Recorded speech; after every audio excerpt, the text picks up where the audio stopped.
Now, all right. We are can't be a show without Nick doing the robot. Uh, all right, we are live, and let's start the show. Viewer discretion advised. Bad vibrations? Not suitable for work. Son of a bitch. Warning, if you are highly sensitive, overly emotional, or easily triggered, do us all a favor and quietly tune out. No need ruining the good time of others simply because you are a beta or a bitch.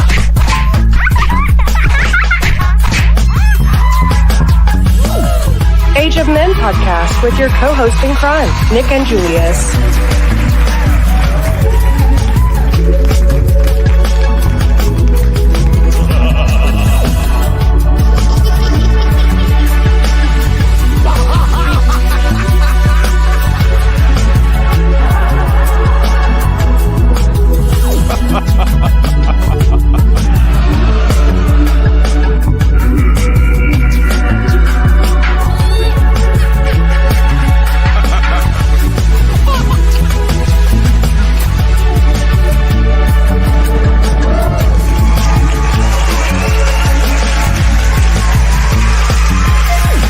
Initiate launch sequence.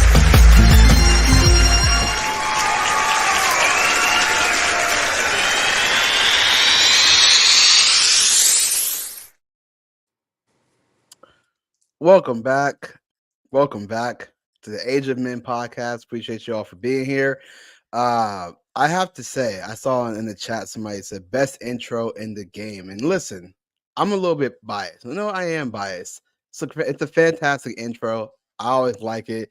It's dope. And thanks to my good man Nick over here, made that intro.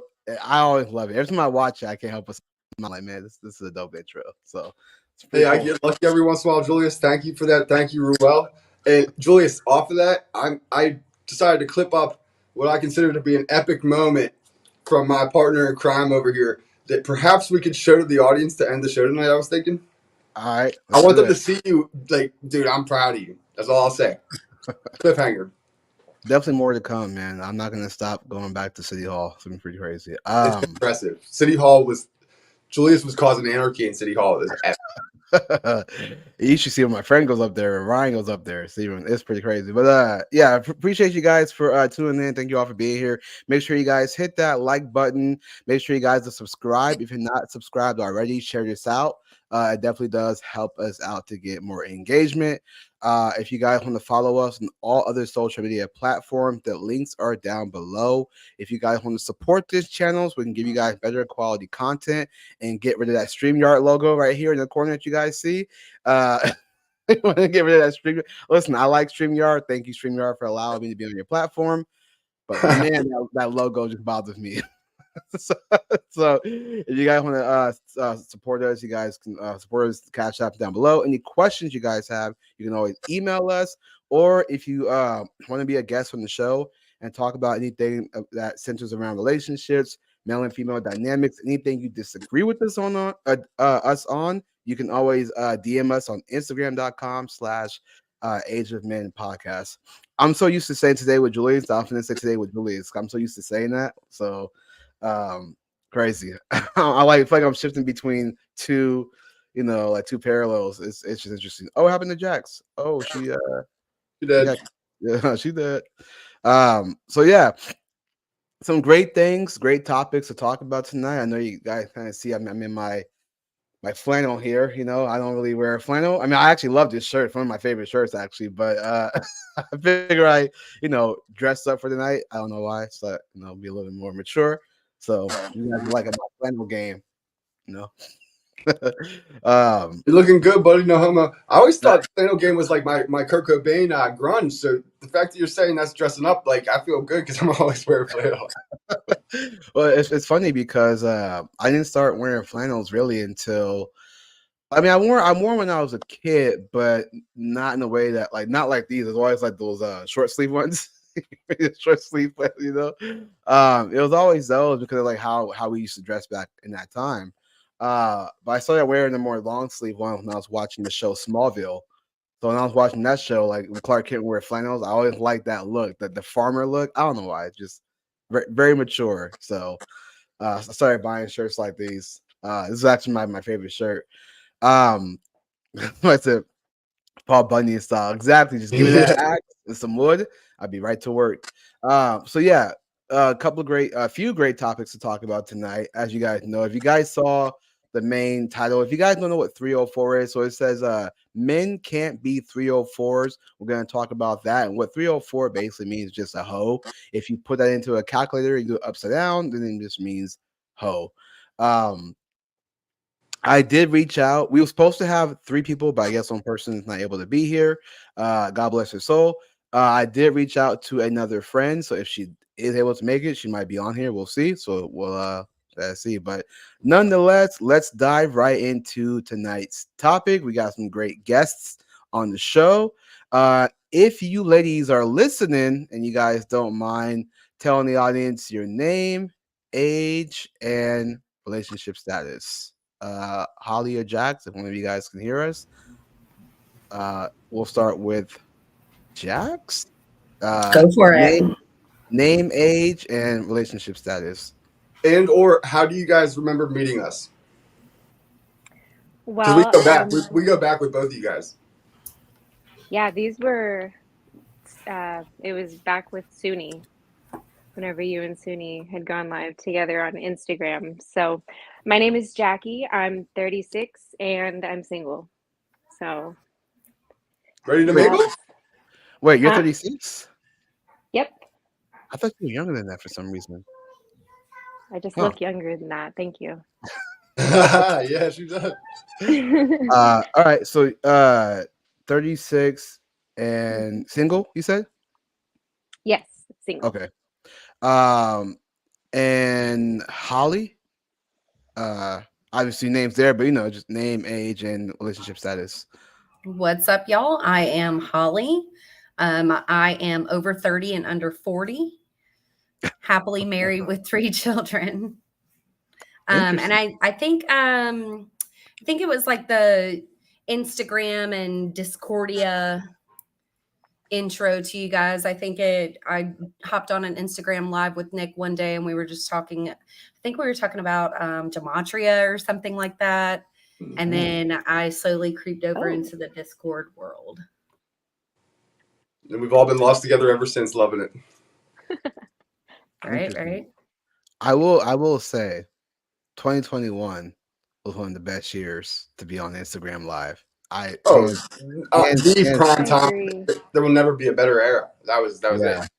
it. I missed that year. That was the year of filters. Remember we was doing the whole filter? Like Yeah. that was so fun. So immature, but it was so fun. Some people never grew out of it. I mean, I don't really see people using filters like that no more. Like no one uses filters no more. And I'm like, man, what happened? That was like the coolest thing ever, but no one does it no more. So But my favorite, speaking of Nirvana earlier, I had a Nirvana filter. It was hard. I had like the smileys with the X's and the eyes going through. oh nice, man. 2021 was the year, bro. I don't care what anybody said. That was like the best year. That was the first year I met Anomaly, and then I ended up being in his music video, and then Venice Beach Dub Club. I was in his video.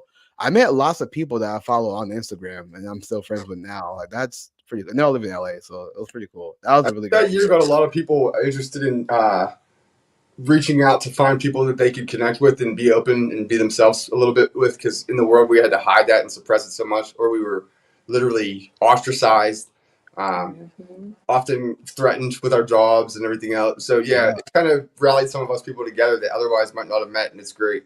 Yeah, that was the year that we will still hit hard with the mandates, with the mask mandates and things like that. So it definitely brought a lot of people together, which is pretty interesting. Before just recently when they announced that COVID should be considered no more than the flu. You can't make it up, man. Isn't that amazing? I talked to if you guys. I saw it coming. Some of us saw it coming. You know what I mean? Like, of course. Yeah, it is the flu. It literally is the flu. The flu disappeared statistically when that thing was around. Yeah, if you watch my stream, I was going off. I mean, like if you watch my stream on Today with Julius, I was going off on that, and that really that I don't know why that I get really passionate about it because it really ticks me off because it's like we were right from the get go. Those who knew were right from the get go. I didn't have to be a doctor to know that this all stuff is bullcrap. Just do your research. And yet now they're saying it's official. It's like the flu. It's like I've been telling you guys this since it started, Hey, and you know you all that were shit we did to reaching out. threat. We were twisting your arm to make you, quit your jobs or get this thing that you were really concerned about. Well, disregard that. It was Yeah, just common cold. dude. Family broke up, friendship broke up, work buddy broke up. It really made you lose relationships with people, all because it was like, put your mask on, get a vaccine, you're gonna kill grandma. It's like, bro, we tried to tell you it's not that serious. and, It, and and then and not only that they're gonna treat it like the flu, but now you don't have to isolate for 5 days. right. And the CDC's going to be like, hey, our bad, guys. That's on us. And people are going to let it slide. But you know what, man? The silver lining of that is it helped us, again, find people with like minds that similarly are dejected and frankly, kind of realize where you're at with everybody, including people that you thought might be close to your family and whatnot. They could go cuckoo and, you can't trust them or you can ride and die with certain people. So, silver lining and everything. Yeah. So, all right. I want to ask you ladies a question. This was Nick's idea to do this topic. Oh, great. Here we go. I actually, Throw that I right actually, out there. well, I actually had a whole different idea, but because I wanted to kind of talk about Tom Brady and the fact that I think he got cheated on. But we'll dive into that. And that's like I don't know anything if about he's getting him. cheated on, we ain't got no chance. No, I'm playing. Right at So I wanted to ask you ladies, with the topic being, men can't be hoes essentially. Question Do you, mark? yeah. do do you guys believe that men can be hoes? And if so, why? And then Holly, will start with you if you're listening. So off the cuff, absolutely they can. Absolutely they can. Why?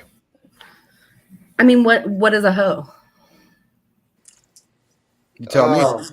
We'll Yeah. let you guys answer first, and then I'll give my thoughts.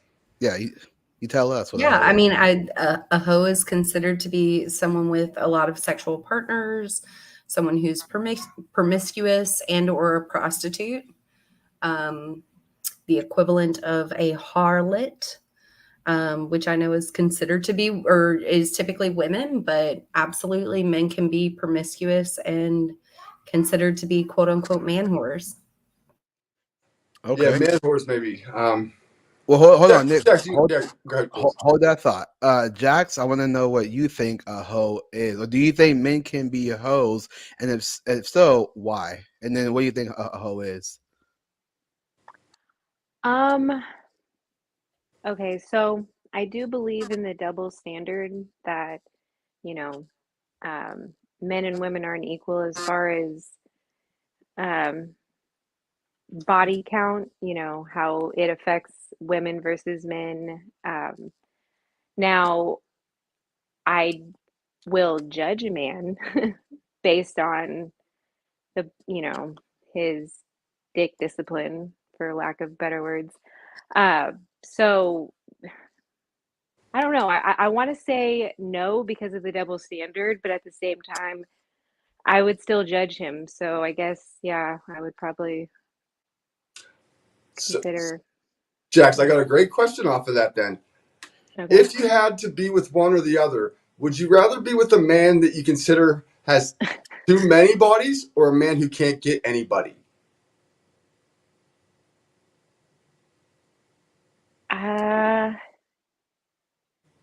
I mean, I guess I would have to know, like, why can't he get anybody?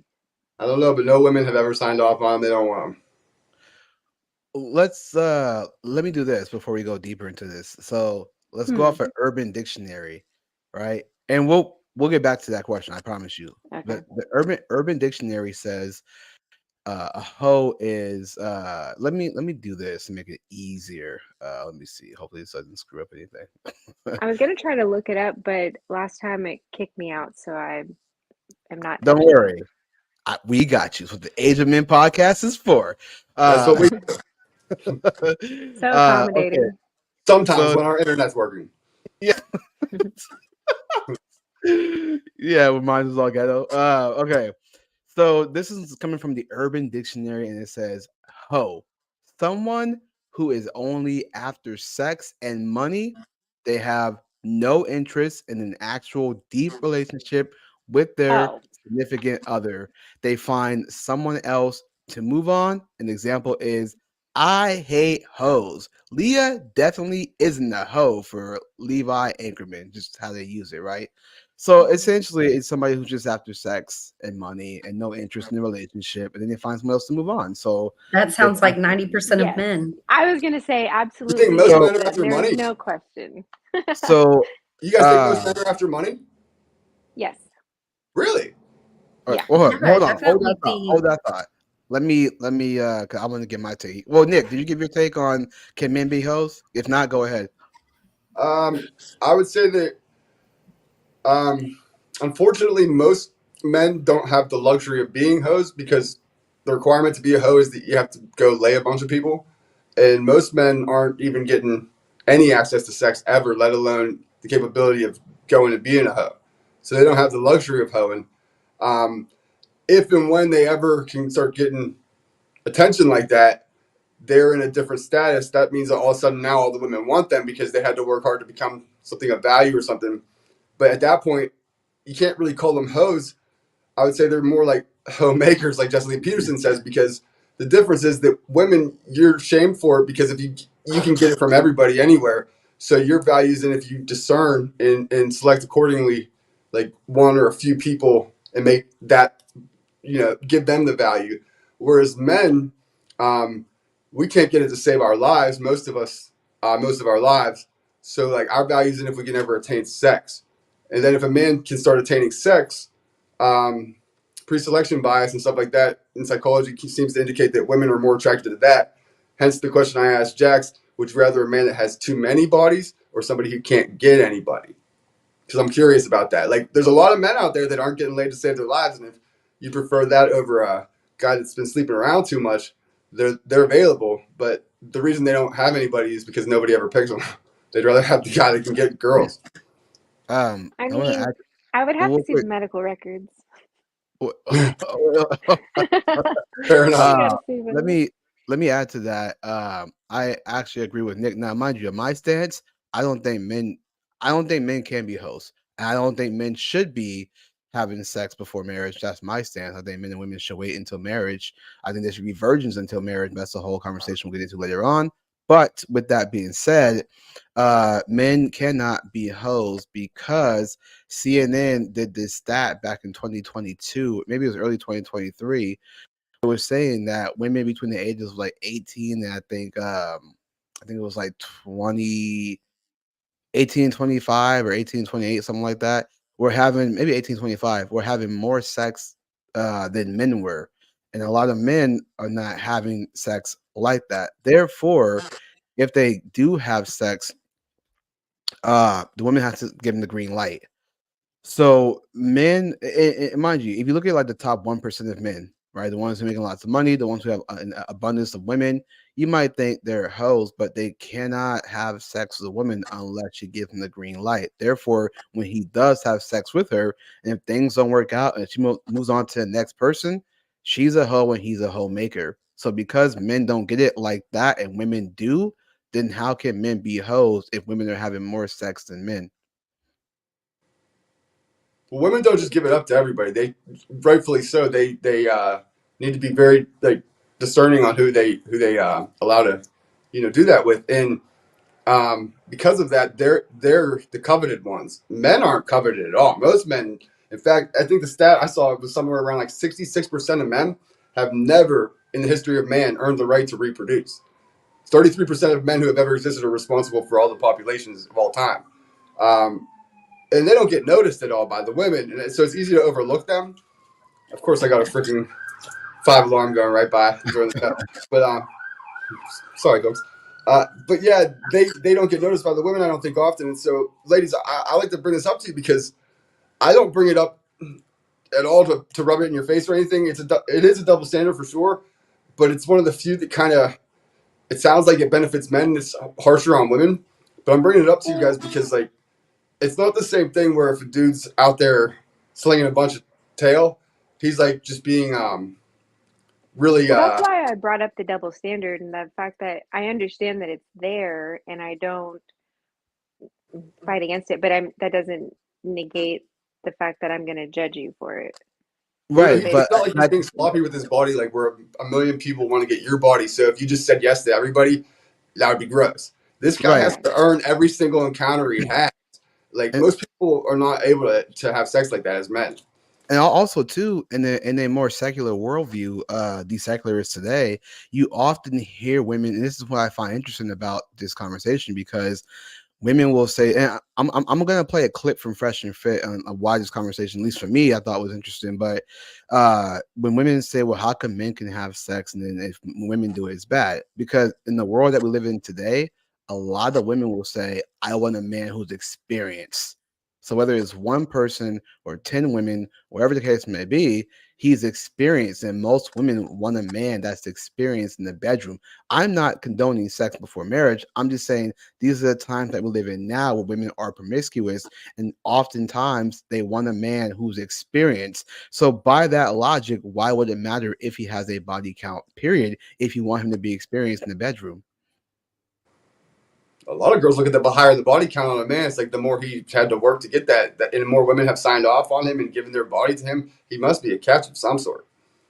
Wait. So a couple things I'm taking issue with here is that you guys are saying a lot of women, but you have two women on the panel. And I completely disagree with what you're saying. By and large. Personally. Yeah, What do you I disagree think with? Go ahead. so. Go ahead. You So I disagree that women or young women, even young ladies, are looking for somebody with quote unquote experience. I think it's a much deeper connection. They're not looking at those types of You're thinking statistics, if about you it with your will, to man find a mind. sexual Yeah. partner. It's more of like the release of serotonin that happens throughout the relationship or getting to know each other that gives them that desire. It's not like, well, he's experienced, let me go get him. But just in general, if they want a leader, doesn't that require experience to be a leader? I feel like the question itself is like a trap in a way. I think when you say it takes experience to be a leader, I suppose it could. But there's also those with an innate natural ability to lead at the same time. So. But they got to go through some stuff to become like the leader that a woman's going to pick to sign off for the rest of her life, right? Not necessarily. I mean, when you think about traditional couples, a lot of traditional couples find each other very, very young with zero life experience. So do you hear your girlfriends like desiring candidly versions? Say again? Candidly, when you speak with your girlfriends and whatnot, do you hear them desiring virgins? Like guys who are virgin? Well, okay. So let me preface this by saying I've been married for a very long time, 15 years. And I've been with my husband since I was 18 years old. Nice. So it's not something that, I have a lot of conversations with. Being in my mid 30s, most of the women that I associate with have been married for a really long time. So that's not something that I hear about a lot.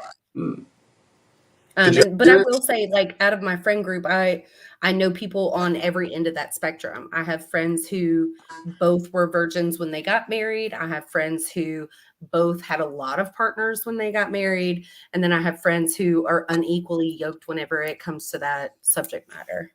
Yeah, well, just to be clear, I'm on the stance of men and women should be virgins until marriage. That's my position. But what I'm saying is, in the modern world that we do live in now, I've had conversations with a lot of women, even on Instagram, and oftentimes it's always like let me give you an example. When I say that men and women should be virgins until marriage, women will say, "Well, I don't want a man who doesn't know what he's doing in bed," or "What happens if the sex is bad?" So it's like that implies that they want a man with experience. So by that logic, when you're saying that I want a man who's experienced, why would it matter if he had 1 or 10 or 5? He's experienced. So that's why I said when with men it's different than it is with women. That when a man has more sexual experience, women are attracted to that because he can attain the women. Whereas if a woman does it, it's very repulsive because it's men going, like, women can get it however they want it.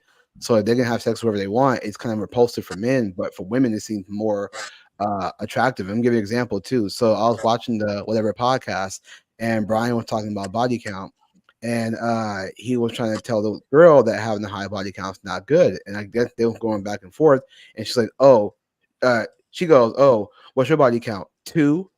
Making fun of him for having a low body count. So Mhm. therefore, if he had a high body count, she'd be like, "Oh, well, how's he getting all these girls?" So do you see how like women will make fun of men It's the that have opposite. the We're equal sex? opposites. Yeah. Yeah.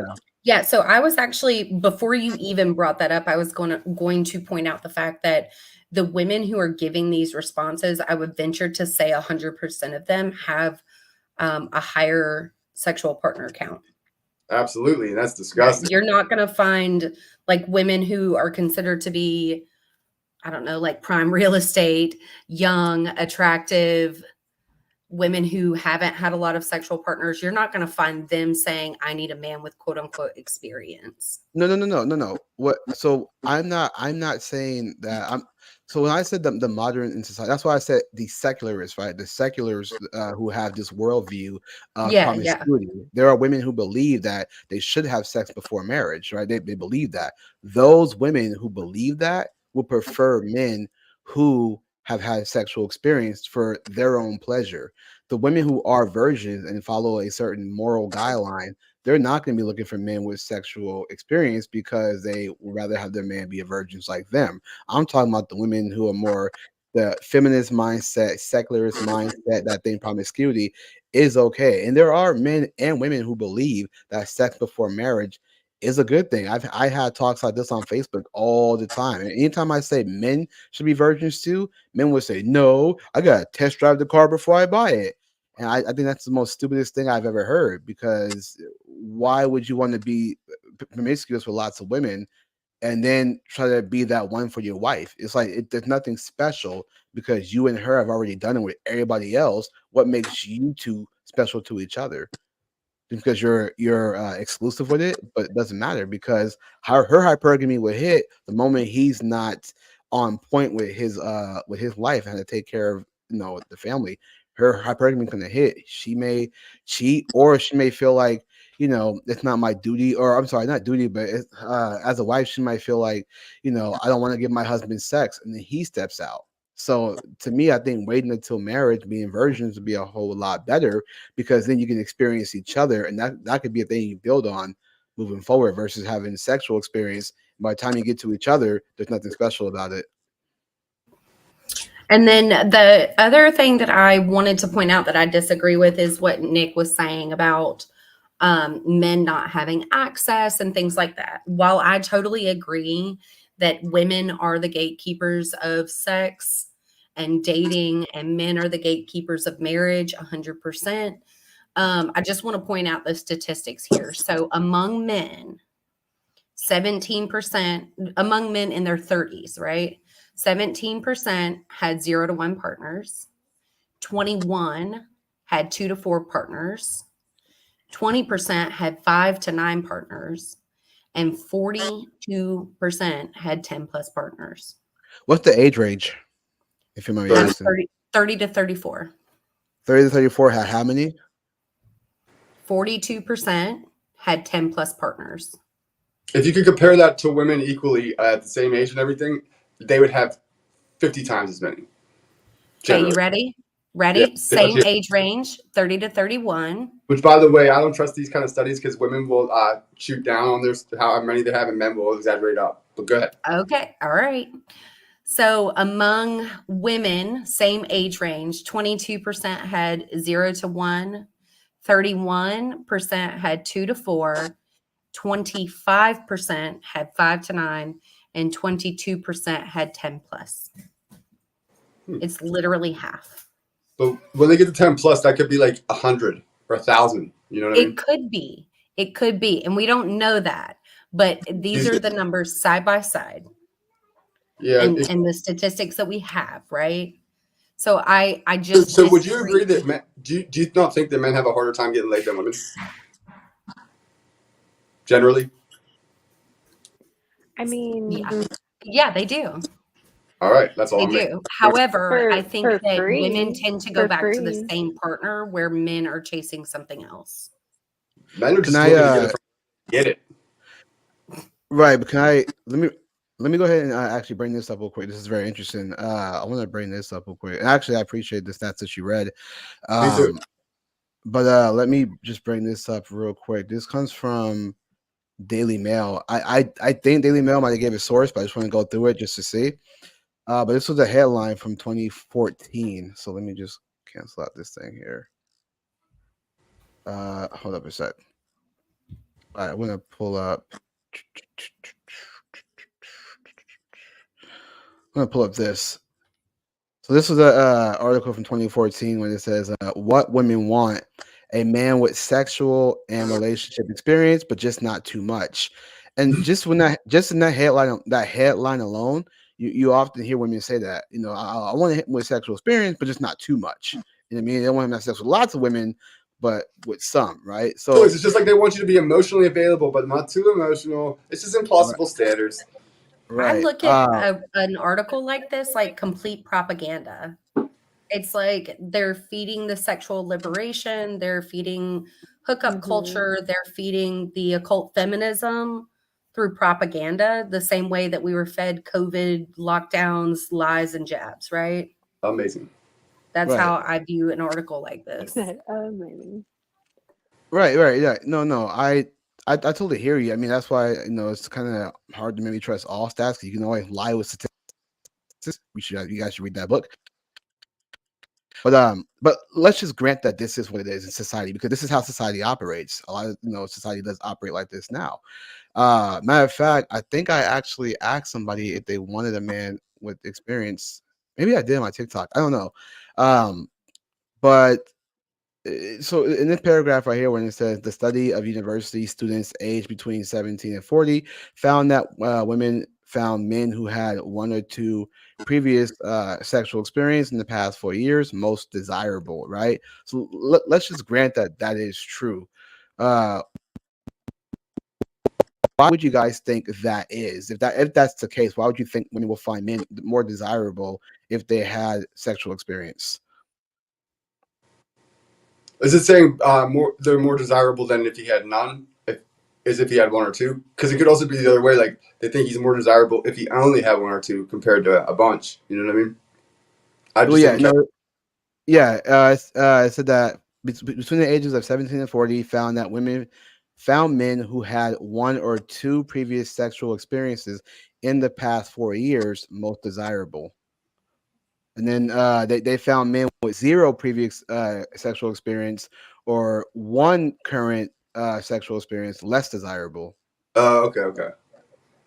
I mean, is that just like math? Because, I mean, obviously you've had less sleeping partners to sleep with. You're obviously less desirable. You know what I'm saying? So, Right, but my question is why? But why is that? Like that's what we're trying to get to the point of. Like, why is that? Why is it that if a man is not having as much sex, that he's found because, less desirable? Wouldn't it be more desirable if he was upright and said, "I haven't had any sexual experience. I'm actually a virgin, and I'm but waiting for."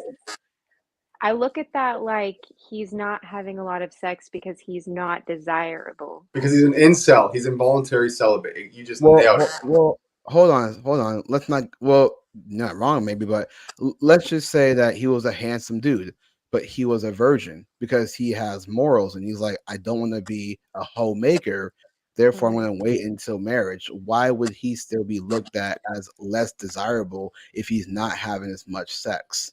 Well, I think that's different. And I'll let the Now, ladies. yeah, because honestly, like to me, that's extremely desirable. But That's rare, right? You're so not I'm gonna see that very. trying to, yeah, that's like a unicorn, just, Yeah. especially if he's attractive. So Most men that's are incel. where, They're involuntary celibates. They're not attractive and choosing not to. That's different. I bet women Okay, would well find then that attractive.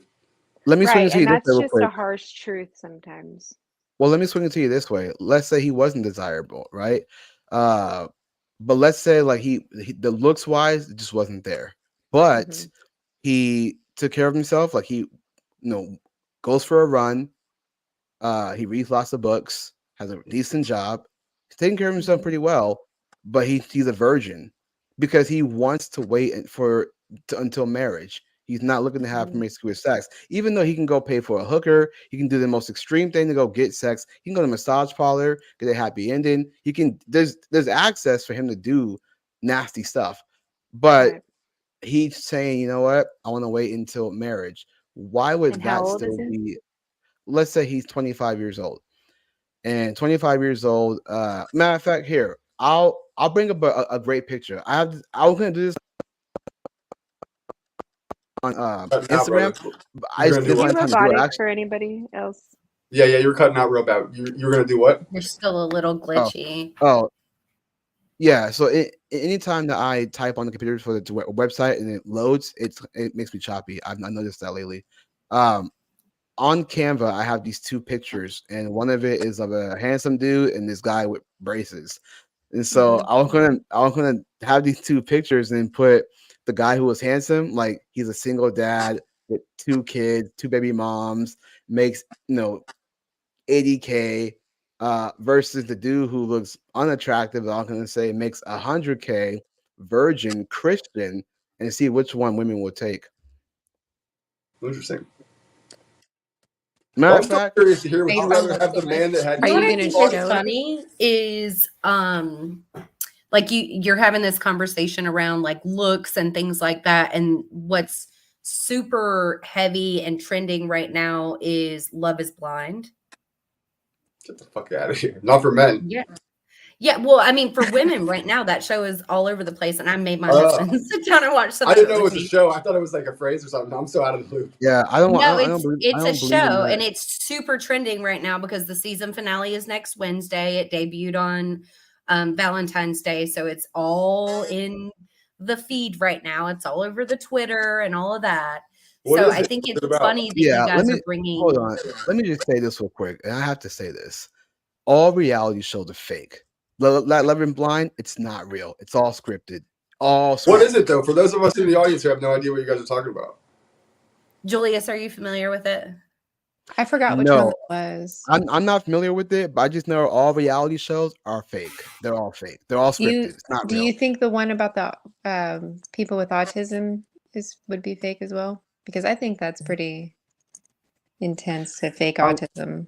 unless it's for like educational purposes, like that's the exception. But a lot of the time, the more dramatic shows like The Bachelor, Bachelorette, all that stuff is fake.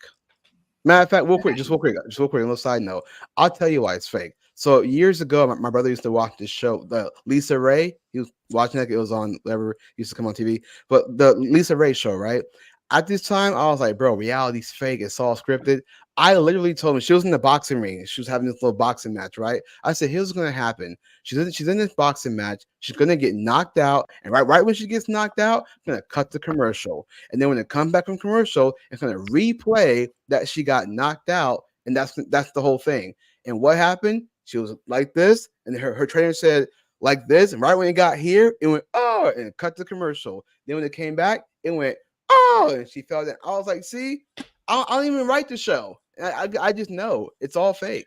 It But hey, sounds Holly, like Holly, you why'd you kind of bring know it the up? cadence. Holly, why'd you So bring that show I up? just brought it up because of what Julius is saying. I think that men and women both tend to be shallow. But whenever you have like a show like Love is Blind, it shows how much more shallow men can be. I mean, We're very physical. Yeah, we're very like visual and whatnot. But women can be Yeah, super they're shallow very too when it comes to surface like level. but there's an possessions, irony to that though. spending money, and all kinds of things, like Right, appearance. but the irony is that when you talk about propaganda, you mentioned propaganda, like that show is literally made for propaganda to make men look shallow. Like that's the Good prop. point. I That's don't why I know. said it's I all don't fake. know. Without seeing it, I Because don't how think can you you? guys Because can how give can a you? fair assessment of it. But That's Nick true. and Well, us, Holly, well, that's true. And men are shallow. But think about this: women wear makeup, so how much more shallow can that be? And they get fake like breasts all the time, buttless. Men aren't doing that kind of shallow level. At least we're real yeah. out here looking. And then also too, I mean, again, Well, I mean, I'm only bringing that point up because if you're making the argument from earlier when I read the article, you said, well, that article is propaganda, but then you watch a reality show. How is that not propaganda? That's more yeah, propaganda. I can totally see exactly what you're saying. And not to discount like the scene setups and things like that with reality shows. I don't think all of it is scripted. I do The think boom that mic there are like that. scene setups, right? But we can discount each other all day long with everything. Right. Like, oh, okay, But well, you I'm know, not going to. Like I see the validity in what you're right. saying. Um, what I think if it is propaganda, I'll say it's the best kind because they're showing healthy heterosexual relationships not based in ego.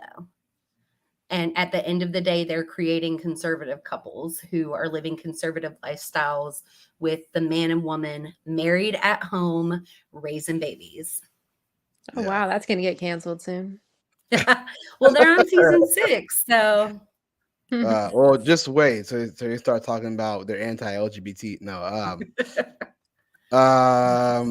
yeah, there but was a girl on there who the guy asked her politics, and he actually did not pick her because of her politics, but she was like, "Yeah, I'm pretty conservative. Like, I'm a huge patriot. I'm anti-abortion and this and that. I'm huge what on the hell? 2A and blah blah blah." And he was like, and proposed to somebody else. Mm, But I thought they were going to completely cut her from the show after that because of that, and they didn't. yeah. So. Well, they need the drama. They gotta sell drama. Nick, you had a question that for Jax earlier that you wanted her to answer. Sorry, I still couldn't get back to that, and I promise you that. So, what was the question that you had for Jax? Yeah, I would ask both ladies and anybody out in the audience. Would you rather have, if you had to pick one, a man with too many bodies or a man who can't get anybody? Well, that's where I had asked if medical records.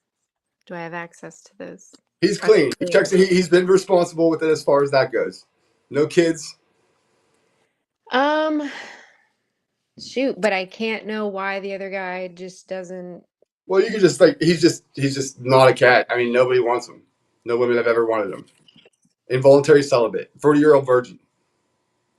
Right. Oh man. Uh, wow. I don't really like this question. No, I didn't think they would. No, I'm just kidding, Jax. But isn't that interesting though? That you said that a man Nick said a man with somebody versus a man with nobody. There's hesitation. I mean, wouldn't you automatically go with the man with no bodies? Well, I can tell you what the Well, men would no. pick very So if I definitively. didn't, Men would want the if woman I with had no to bodies. choose, Men definitively would want no bodies. They wouldn't even have to think no. twice about the question. But if So I it's had to different. choose between the two and I couldn't see medical records, then No, I'm you Well, can't. probably He's well, going yeah. clean. with Well, He's well, clean. hold He's on. all good. Yeah. Hang on. Huh?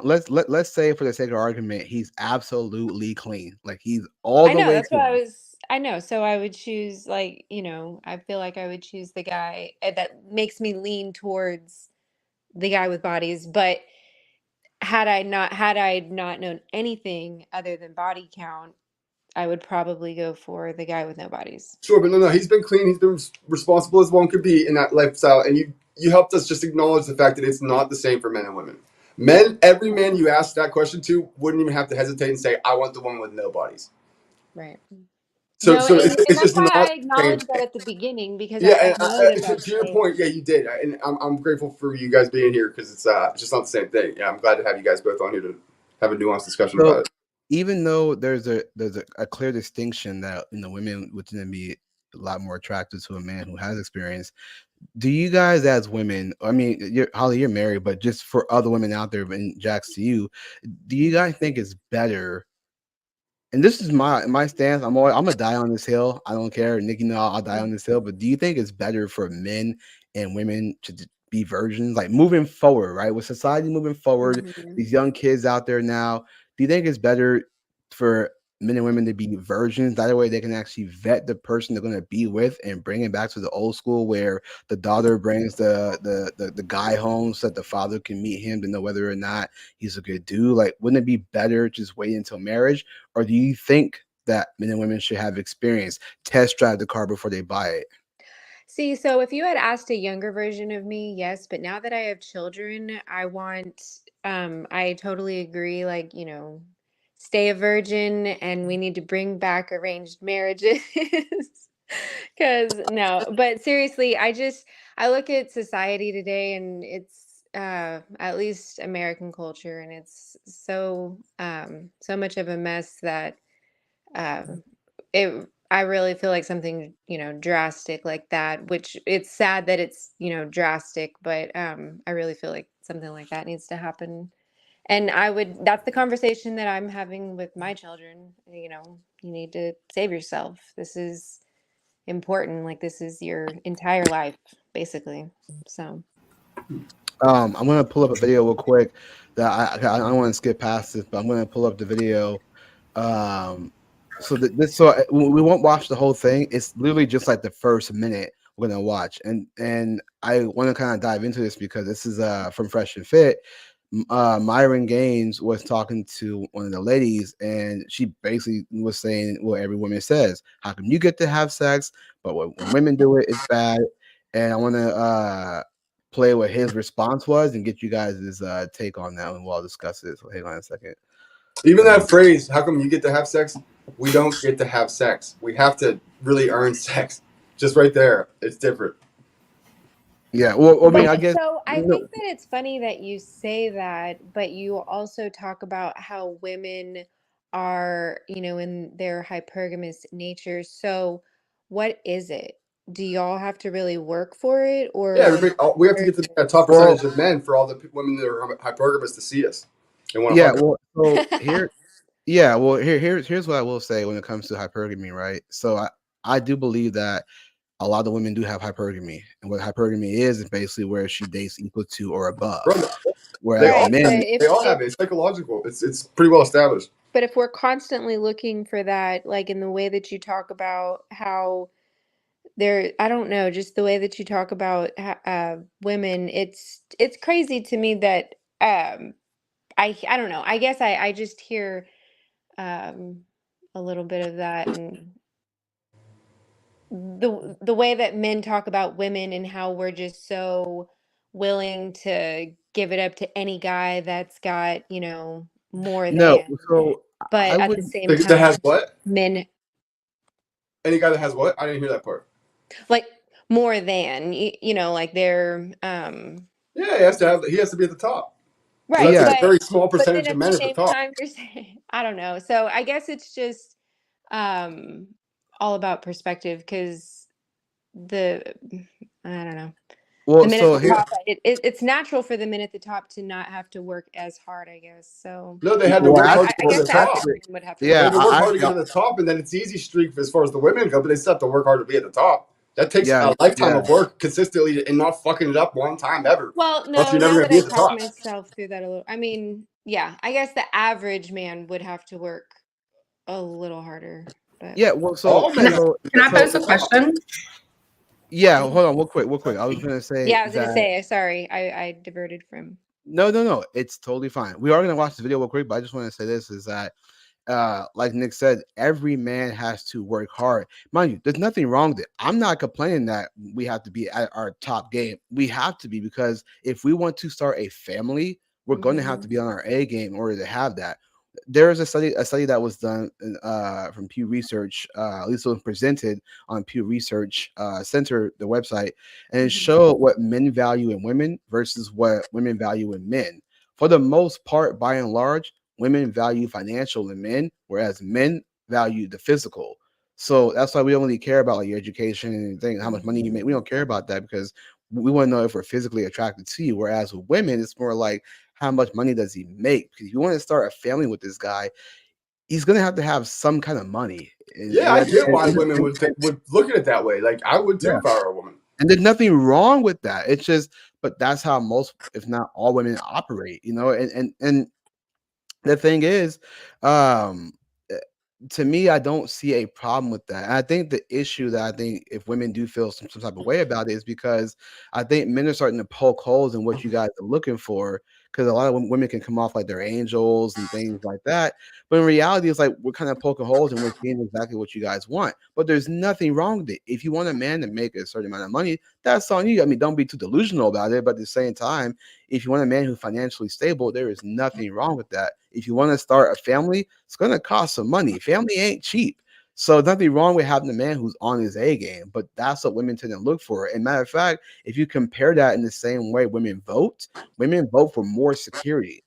Of And men, course, because in nature they need that, and I encourage them to do that. But Holly, before you lose sight of your question, what was it?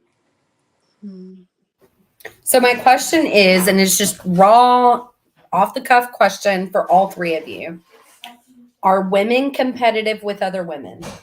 Yeah. well, according to Gwyneth Paltrow, white women have a lot to learn from black women to not be competitive because I don't apparently even want to white get in women are that too competitive. conversation. Well, listen, if you want to go down the rabbit hole, No. she's Jewish. All right, Leave it Jack, for what do Drew you to say think? that. You know? Leave it there. She's Jewish, so she can't Makes say sense. Jewish people got a lot to learn from black women, but she definitely does say white women should be. Anyways, but but I That's anyway. so Holly, your question was you said can women be competitive? Is that what your question? Yeah, are women competitive with other women? They always are. Matter of Mhm. fact, I'll give you a great example. Look at the club. Look at how every time all the women address, it's like they're always trying to outdo each other. One got on more makeup than the other one. One has on more tighter clothes than the other one. When I was doing street interviews back in 2022, I would see like I would go to this club, and every time I see women, it's always like one trying to outdo the other. If she has on like jeans and a shirt, the other one has on like skin tight dress. The other one wearing like leopard print. There's always trying to compete with each other. Because I think women they're compete trying to all the earn the time. interest of the top men that they all want. You know, it's a small pool of men up there at the top, so they all want to compete to get them. All right, so are men competitive with other men on that same caliber? Oh, men are cutthroat, savage, killer competitive when it comes to that. Like literally, yes, that's why we do more than half the things we do, especially as youth. Matter of fact, I'll tell you how men are competitive when it comes to that nature. Look at how many times have you heard that when a guy gets a girlfriend, how many times is his homies like checking her out? Or Like how they many times, his homie will cheat on him with the girl or whatever and ruin their whole lifelong friendship or all sorts of shit like that happen. Yeah, it's bad. It's men want definitely Yeah, women do that too, what they though. can't have. yeah, women do it too. Yeah. Yeah. Okay, let me bring up this video real quick so we can react to it. I don't want to lose sight of that. Hang on, let me pull this up. Julius, when you have a chance, I would love for us all to react to a hilarious timepiece. It's maybe 3 minutes long. I don't even want to say who it is, but it's an interview with Barbara Walters, and man, it's good for a laugh for all of us, I'm sure. Did you like that clip I sent you earlier? Was you like gay? Yeah, hilarious. Dude, I was dying on that one. All right, anyways, little side note. Sorry, ladies. Okay, so this is it's It's comes a from Law podcast Distraction. of women. What's up? It's a podcast of women. No. So this is Fresh and Fit. You know, the Oh, famous okay. Fresh and Fit that everybody hates. No, They usually have a panel of women on that they talk to yeah, or interview. that men Gotcha. love and women hate. Bro, so don't get Kanye, bro. I know, bro. I know. I had to bring it up, but anyway, so this is again, it's like the first minute video. So this is this girl right here. If you look at this chick right here, she's basically saying that why do men get to do this but women can't? And listen to Myra's response, and then we'll kind of go over that. So check this out here. Simple. And it's a lot you're preserving your body count. Because if you go over your body count, you're home. That's totally off. So it's crazy to me how like you're trying to like sit there and be like, you fuck other bitches when you got a girl. I'm just trying to understand that like why you call women whores when you're literally doing the same fucking shit, bro. Because I'm a man. Okay. We can fuck bitches and it doesn't matter. It actually increases our status. Oops, hang on. Sorry, You fuck Already bitches and it spicy. lowers your status. Hold on. So isn't your manager a whore too? You smashing her? 100%. I left that motherfucker. He was toxic, narcissistic, abusive relationship. He wanted to be a wannabe pimp. Wait, he dated both you guys? No, he tried, and I left. All him right, for we're gonna pause it right there. So I want to just point out what he said. So she said, she was complaining about Myron being able to have sex with other women, and he has a girl. Men who do practice polygamy, if they're not upfront with the chick and saying, "Hey, I'm gonna f other women," right? That's the thing. They consent to that. I don't agree with it, but when she points out and says, you do this, but then you call women whores, but then you do the exact same thing. He said, I'm a man. We can have intercourse with other women, and that actually increases our status. What do you guys think about that?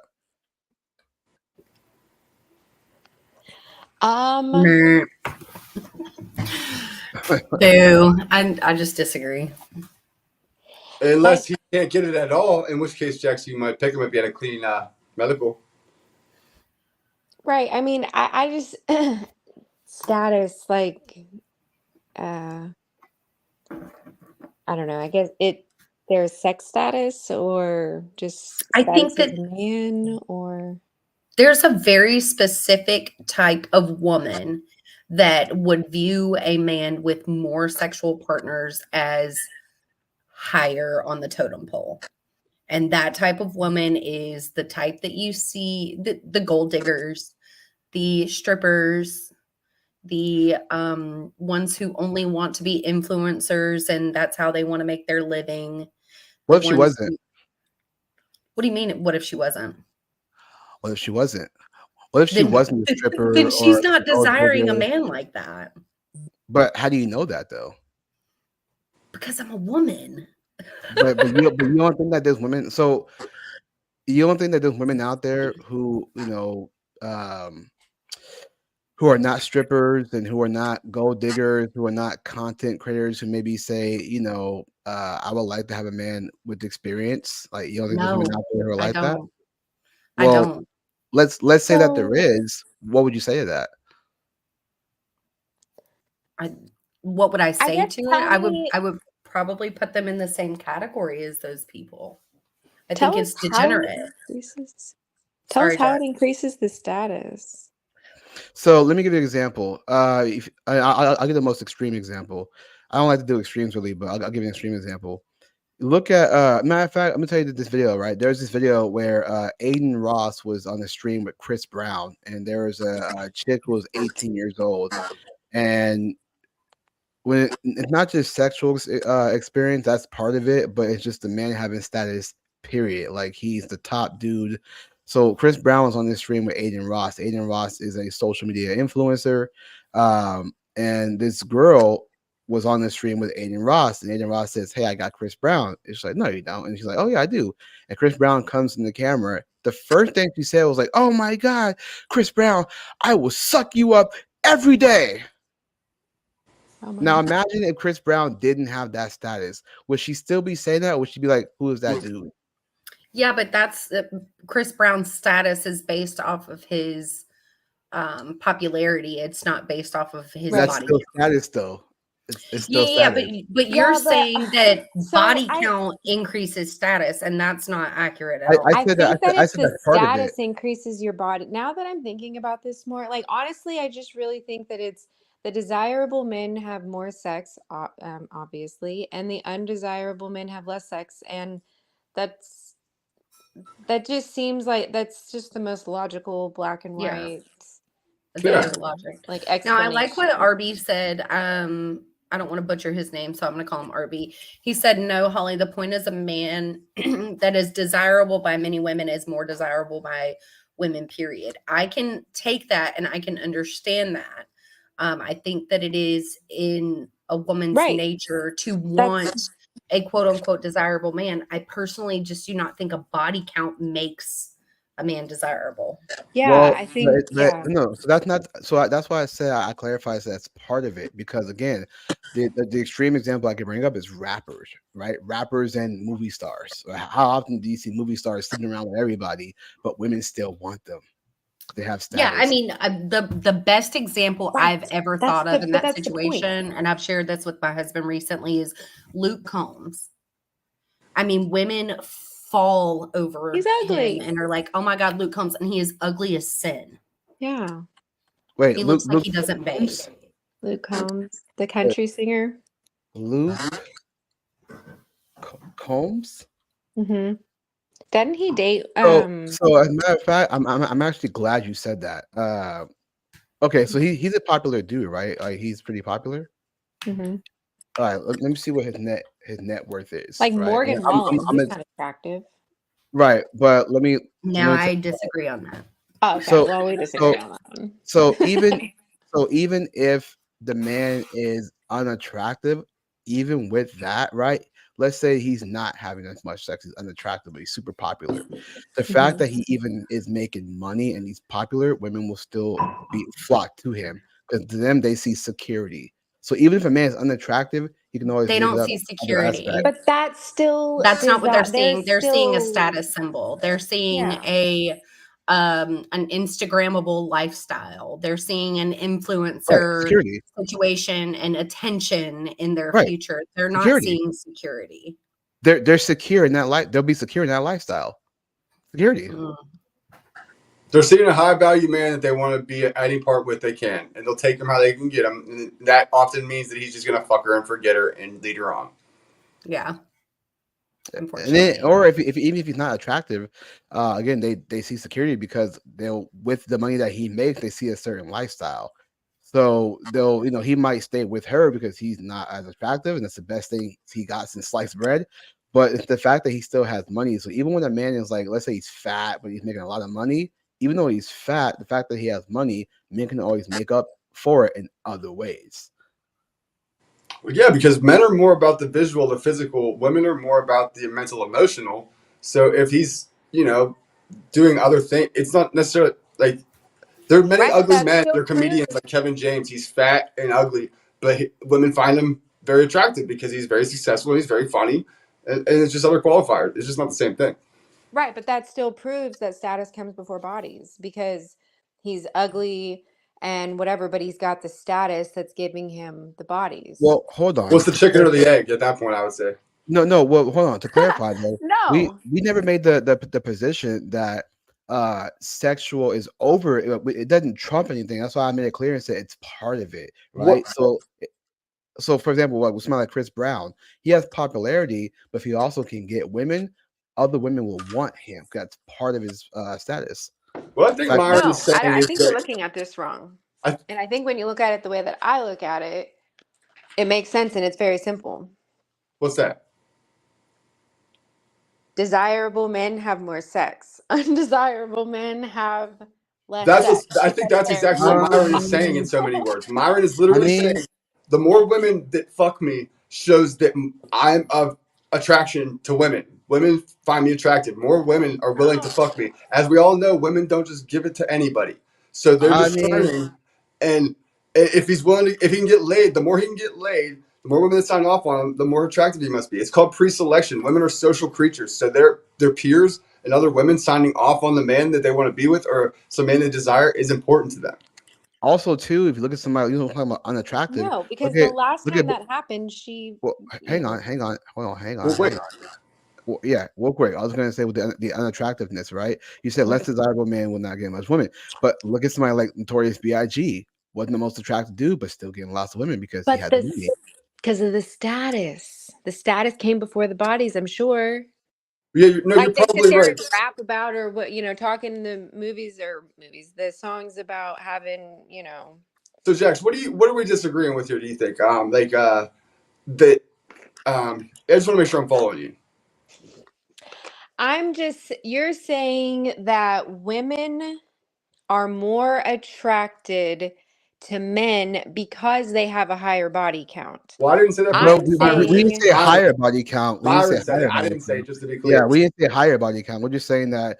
I didn't say any of this, to be clear. Yeah, I'm sexual experience. Yeah, so but when I said about the higher body count, I was saying that if a woman's logic, if the modern women today who have a secularist worldview, if their logic is I want a man with experience, it wouldn't matter if he has sex with 1, 10, whatever, he has experience. So he's gonna be pleasurable for her desires, for her pleasures.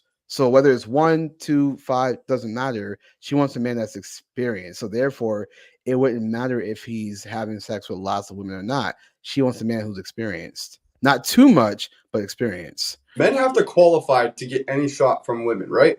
So the more women that a man qualifies for, other women think, oh man, he must be more valuable. He must have a higher status if all these other women sign off on him. No, It's called I don't pre-selection. know. I don't Pretty look well at. I established thing in don't. That psychology. doesn't. No, that doesn't resonate with me at all. I don't.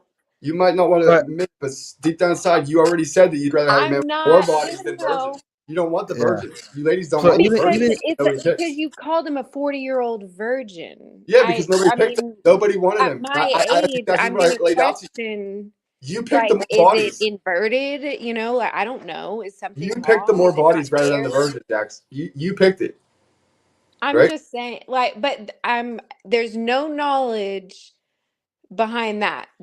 This other person I know is clean, at They're least. both clean. They're both clean because the one can't I get get laid that. and I the other get one's that. got a But clean bill of health. He did it right, responsibly, so to speak. no, you're making the situation I mean, I really feel like anybody would answer the way that I'm well, making I you mean, just have to pick but between a man that has more bodies and a man that can't get any. yeah, and then also That's too all with I'm that, doing.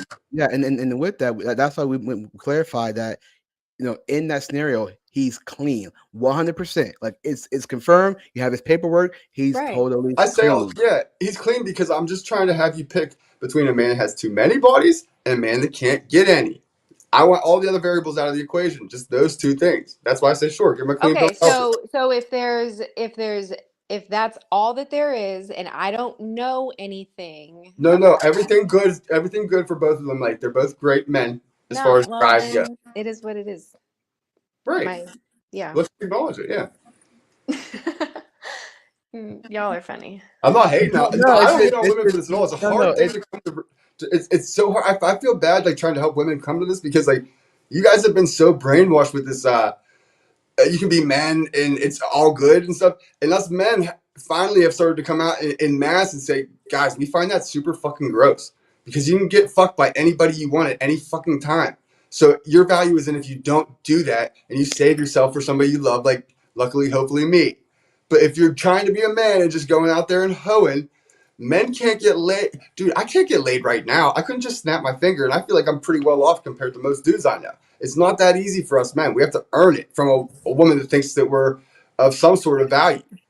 Because you guys just don't give it up to anybody. You're the gatekeepers, obviously, naturally. So therefore, we're trying to get in the gate if we ever can. And you guys should try to discern who gets in your gate. Yeah, I mean, I am that type of person, so I agree with you. I apologize. I had to let my dogs out. Base, Jax. Don't apologize. Yeah, so I don't know. I still stand by what I said. earlier. even after all that. Yeah. Which part? Which part? I'm gonna make sure I want to take it home with me. Think about All it. of it. As far as I feel like the way that I'm looking at it, give me 1 second, actually. My daughter just got home. Give me 1 second.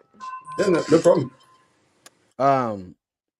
Yeah, I mean, listen, at the end of the day, it is what it is because men do have to work hard in order to get the women that they desire. And women will often look to that man who can be a provider, protection, and a leader. I don't mind putting in the work to do that, but I think that with women, it's always interesting to me. That's why when you pose the question about whether he has somebody's or nobody, I just find it interesting to me. Like from my perspective, I don't see why. I'm just trying to figure out why is there that attraction. I get it, the status, things like that, but why is there the attraction of women desiring a man who obtains more versus a man who doesn't obtain? Because it shows you can get them. It's pre-selection bias, dude. Psychology, man. These are natural things that are like sewed into our brain over however many tens of thousands of years. It's nature, and we can advance and be modern society and think that we're going to somehow override that or not have to follow that anymore. Nah, man. That's And then with that, very deep in us. and then with that being said, I don't understand what is it what is it with women that when we poke those holes, it's like, do you guys not want men to know that about you? Like, do you not want men to know They you're don't want to female? admit it to themselves. They don't You know? because if, and let alone if they say it out loud to us men, it gives us a green light to go ahead and do that stuff that they don't want us to do because they think that we look at it the same way they do. If you get what I'm saying. Yeah. No, it's true. I think oftentimes, and ladies, you guys can agree or disagree, but I do think that women do view things in their lens only without seeing the other side. It's like what you guys think, you think men think the same way, and we just don't. To be fair to them, it's I get why they would have that skew because they're the pursued. They're meaning they don't have to learn our nature or our game to get met. They get pursued. They're the ones that are, again, the screening, the discerners, and they're the coveted ones. Us men are nothing, basically, and we're just trying to get with a coveted one so that hopefully we can become something and build a family and survive. It's in Maslow's hierarchy of needs. We're trying to like extend our bloodline when we do that as men. Most men, 66% of men, have never earned the right to do that. They die off without offspring, and their name, their DNA, their legacy is done right there. So like that's what we're fighting for at all times. And you're saying that 66% of men don't procreate? In all of history, only 33% of men or so I've seen in studies are responsible for all of the people who have ever existed. This is worldwide, right? Yeah, and it's all the time too. Okay, I just want to look up some data on that. That's why I'm asking. And I think it's like opposite for women. I think it's like 3 out of 4 women have procreated or something like that. I saw it from Jordan Peterson first, and he's pretty reliable, so I looked into it. All right, I want to switch gears real quick. I want to bring this up since we're on the topic of covenant, right? Nikki mentioned covenant. I want to see what you ladies think about something that Myron Gaines actually said. Good old Myron Gaines, right? Shout out to Myron Gaines. I wanted to bring up something that he said that I thought was pretty interesting. And I saw this woman kind of like push back and was like, well, no one wants to be with somebody like you, just getting all mad because men are saying that women should have standards, and women get mad when men say that they should have standards. It's just bizarre. But I wanted to see what you guys think about this. Let me see. Julius, while you're pulling that up, let me just throw a fact check in here for Nick. What's the source first, Miss Fact Check? So the source is the American Association of University Professors. Sounds super liberal. Go on. 81% of men reproduce. And I don't believe that for a second. What's the source? Yeah. Did the study So or according from the liberals professors? So in America alone, according to the United States Census Bureau, 61.6% of men 15 and older are fathers. Okay. Another research cited by the American Association of University Professors states that 81% of men reproduce. I don't, unless you haven't read through that study enough to trust it that much for American professors. That's liberal as fuck, and you know it. Okay, but the census? The census said 61%, and that's just America. And America is totally degenerate off the rails. There's more baby daddies than ever that aren't married and stuff. But I would say in the world's history that does not apply. There's also more abortion in America than there's also more kings who had harems and whatnot, and Indians that had multiple wives, and then other men don't. In all other parts of the world and all of history, like that just doesn't add up to me. Yeah, but the male to female ratio in that nation is skewed, unlike America. So we could go down the rabbit holes of but you haven't read the study to be so confident in it. I'm just saying I would read it first. I can completely understand that, but you're saying that over 60% of men die before becoming fathers. Jordan Peterson said it. Yeah, that's my source. Jordan Peterson. In the United States alone, that is not true, right?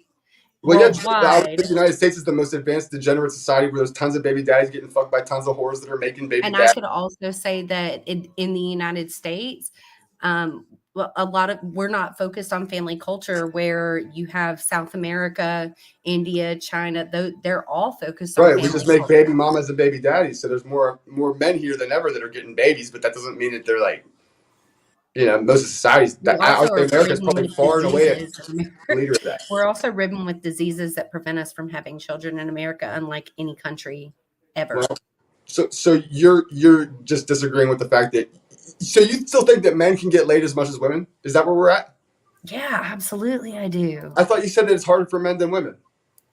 I think it is slightly harder. Slightly. I mean, if you take a woman, right? Let's just put them at the same. Let's put both male and female at 28 years old, right?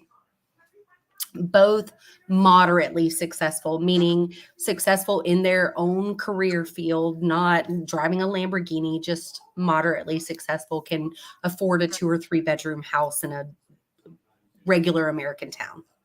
Okay. So they're on the same playing field financially. Let's put both of them at a 4. On a scale of 1 to 10, a 4. Okay. Because the average person is about a 4. The average person isn't a 7 through 10, right? Would you guys agree with that? What do you mean, like by looks or what? Yeah, by looks. Yeah, 5 and 4. Okay. So we'll put both of them at a 4 or 5. They're average, right? We've given them the same finances, the same level of looks. What else same age? What else would you guys consider in the scale of fuckability? Well, I don't even think that those things factor in a lot of the time. I would say if you put a 21-year-old man and a 21-year-old woman, both of them have no income, nothing that they've established or whatever.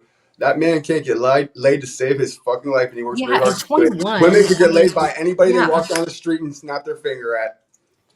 That's because young men, that's where the variables come into play. Young men are not as desirable. Desperately horny their to try level to of get laid ever. maturity. Right, but the thing is I that can't hear you because I was still talking. What's up? Yeah, I was trying to interrupt. I said young men are desperately horny trying to get laid because they never can. I agree with you on that, but That's don't the whole think point. I don't Women, think the that women do they're not have that desperation. Women are pursued. not at that age, but when And- the older you get, Right. the older you get, the more the playing field is leveled, though. It's not. So Well, if that's what men those are take. Yeah. variables, then we have to give them equal weight. But even old women could get banged by a bunch of desperate dudes just by walking out of their house and saying, "Hey, who wants it?" Men can't do that. Matter of fact, the reason why you've been seeing a lot of women, especially celebrities, who are dating lots of like younger men, and those younger men will date them. They can't do that at all. Men have to earn the P, and I think we've all acknowledged this. Like, ladies don't just give it away. Yeah, also too, it's more shamed. For example, you look at Al Pacino and that chick that he was dating who was like 29 years old. People call him a pedophile, all this stuff. But then Madonna goes and dates somebody 20 years younger and they're saying, yes, queen. So it's more acceptable for for men who date older chicks. So I older chicks disagree don't with do that. I mean, that's been another topic trending here lately. Kristen Cavallari is in her mid-30s. She's like 36, maybe 37. And she's dating a 25-year-old and she's getting drugged through the mud right now. Meanwhile, Leonardo DiCaprio has been dating like 18-year-olds since the dawn of time and nobody's said shit about it. But didn't you say women control access to sex and men control access to relationships? Didn't you acknowledge that? But he also not relationships, marriage. To marry. Okay, but you do acknowledge that the women control access to sex? Yeah, I agree. Then what are we talking about? I just think it still happens on an girl. Come on, you women are so hard to. We can't get this fact through to you guys. You don't want to accept this one for some reason, but it's almost not even fair to us. It's annoying to us men when we have to work damn hard to even be noticed by you guys, let alone get that attention. And then when we bring it to your attention, and you say, yeah, they control access to sex, but you're not willing to acknowledge it. Repeal the 19th man. Matter of fact, also too, there's a streamer named Neon, and he met this girl, and she thought he was just some typical dude. But then when the guy told him that he's a Twitch streamer and he got lots of views, now all of a sudden she wanted to talk to him. You see what I mean? So if he didn't have that on him, she would just told him off because he wasn't attractive. But there's no doubt that shallow sect of society exists. Nobody's denying that. Yeah, but what we're saying is just that it's not as easy as for men. Again, I don't condone men having sex before marriage, but it's not as easy as for men. There's this Instagram video I saw where this guy was talking about how it was like over 60% of men actually have a hard time talking to women. This is in America. Yeah, I've seen that lately. Yeah, young men are that's why it's Like just out of hard to give anxiety that or thing to what? women because like Well, young men for are having any such for a hard go with it. yeah, for whatever reason, they're just having a hard time talking to women. Whatever the reason is, they're having a hard time talking to women. Whereas with women, they can just exist, and men will Instagram go, DMs, they're men will getting talk to tons them. of dudes in there every single day trying to get at them. It's just not the same thing at all. Yeah, Yeah, we're but definitely I'm back. more disconnected than we are connected nowadays. I yeah. agree. And you would think that So we would be more connected with social media, but here we are. So nope, because what happened was, now I'm gonna quote Dr. Phil, but when cell phones with all the apps came out, basically, uh, we stopped living our lives and started watching people live their lives. Hmm. Um, so let me pull this up real quick. good point. Preach, Dr. Phil. Preach. Hmm. Well, I like to say, Dr. Phil, if you watch my show. No, anyways. So let me pull just pull up Myron Gaines. Let me zoom this up real quick so you guys can see that. All right, so this is what he was basically saying the standard should be for women, which I thought was pretty interesting. I actually agree with this too. What he said, it's pretty solid. Um, he said, "What every young woman needs to hear: preserve your virginity until marriage, or at least until you meet your future husband. Enroll in sports and musical instruments in school to develop character, discipline, and a unique skill set. Avoid drinking alcohol, drugs, and attending parties. Live with your family until you are married. Do not go away to college. College is a socially acceptable sex. Don't befriend anyone involved in any nefarious activities or promiscuous women." What do you guys think about that?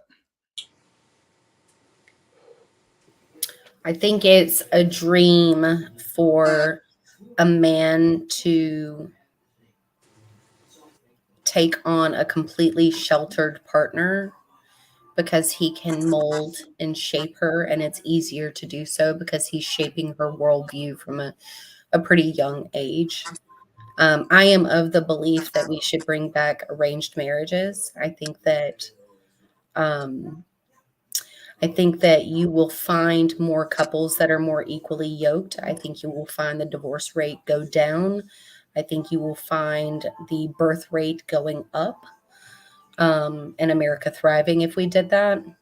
I personally have 3 daughters. If anyone has 3 sons, they're Nice. raising conservative. Let me ask, But I, let I me ask think you. that it's not real. That's Let me not what he's asking, not asking of young women, but suggesting to young women in today's culture is not real. Although let me it is a dream. I would love that for my daughters. It's just not real. let me ask you this. You mentioned that men want to talk to women who are sheltered and mold them. Do you feel bad when jobs hire young people? Uh, Tell me where you're going with the line of questioning. yeah, but Well, yeah, like over. I'm just So I'm asking, an like, employer, right? yeah, when jobs, like, let me give you an example. So Amazon, right? I was talking to an Amazon employee some years back, and he was saying that Amazon would tend to hire young people so they can shape and mold them to how they want them. And when older people get a job, it's hard for people who are older to get a job because they know that people who are older would be more demanding. Yeah, But Julius, I think you're misunderstanding what I said though. I said that's ideal. That is a dream for a man to be able to do that. I personally was very young whenever I met my husband, and we've been together for 18 years, and most of my worldview has been shaped by my husband. And he has been able to mold me in certain ways, but there is a lot of shit he had to put up with along the way. Like, I was extremely liberal. My mom was a hippie. I definitely grew up you don't need no man. My dad was special forces, so he was gone for 6 months and home for 3. Like, I didn't have the male figure in my household. I was a partier. I experienced a lot of shit from a very young age.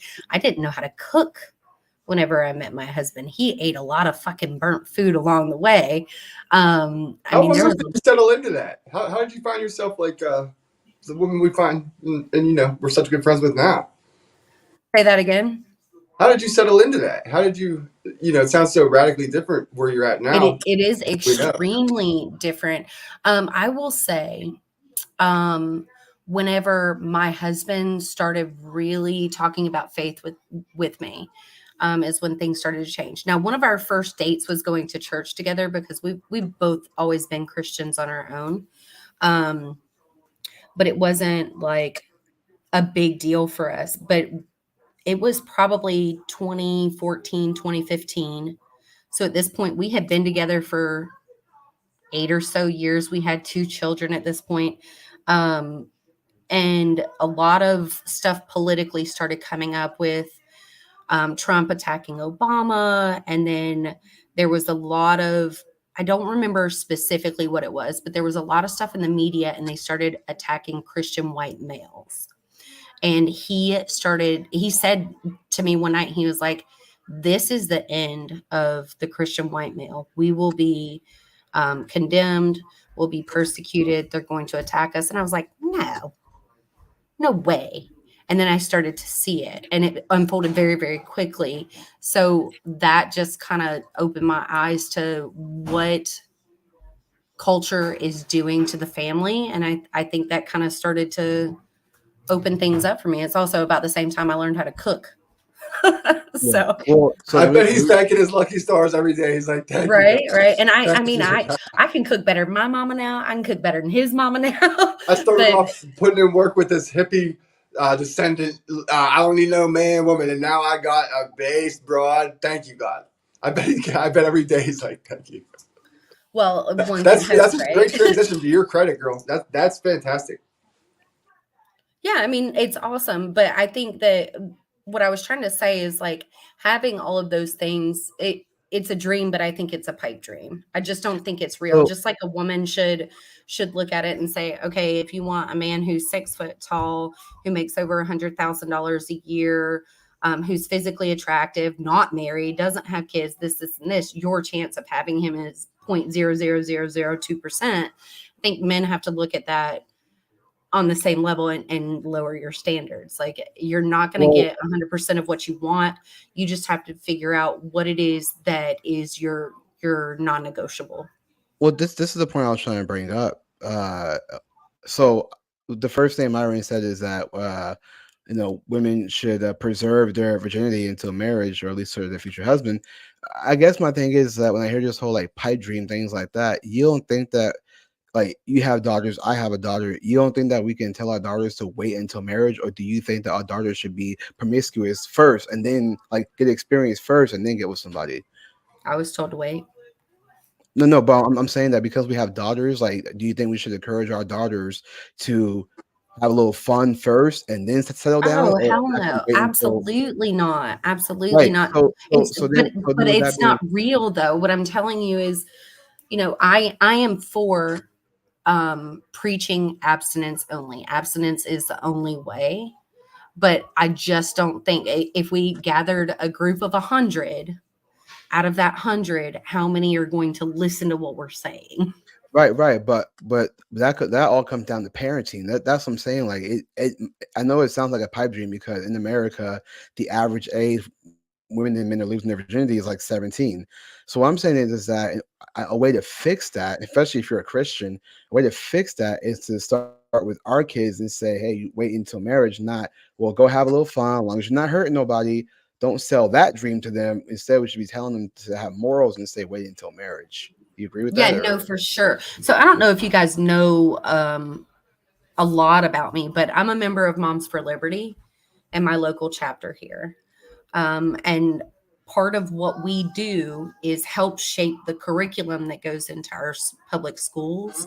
And one of our most recent challenges was to abolish the Health Advisory Board, which dictated our sex education in schools. And being in the Bible Belt, we were able to help get in an abstinence only curriculum. So I am absolutely for that. I'm a proponent for it. And I actually do the work in my local community to make sure it happens. I'm a realist at the same time. And I understand that, we can impact who we can impact, and we can control what we can control. I just think that it's at the end of the day, maybe at best a 40% chance. Maybe at Right. best. I'm not. I mean, of course, you're gonna have your liberal parents that's gonna say, be promiscuous, have fun."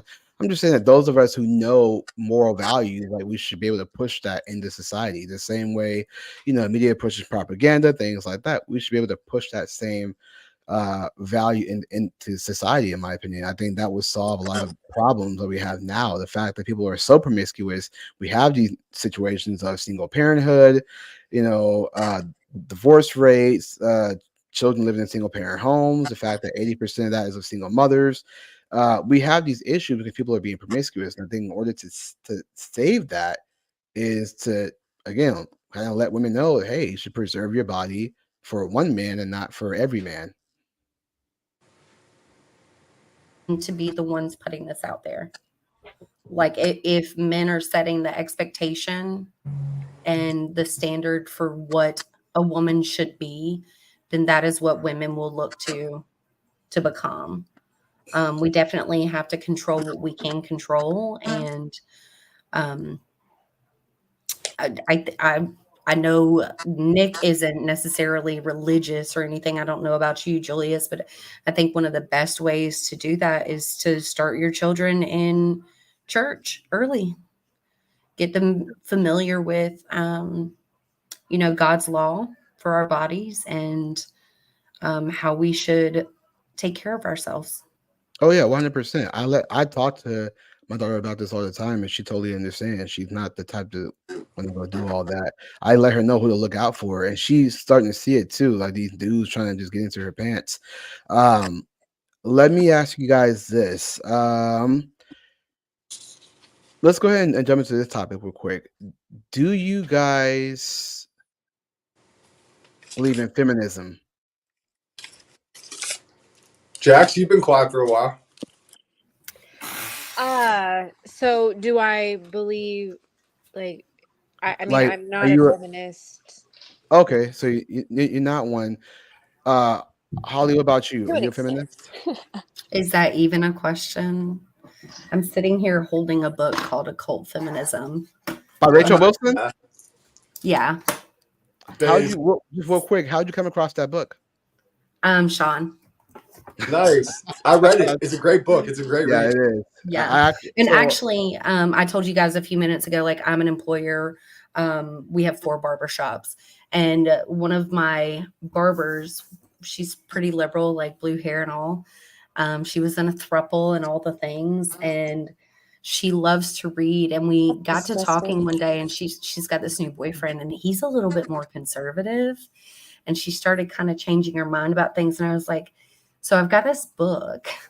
Nice. And she was like, yeah, I like to read. And I was like, would you read it even if it goes against everything that you believe in? And she was like, yeah.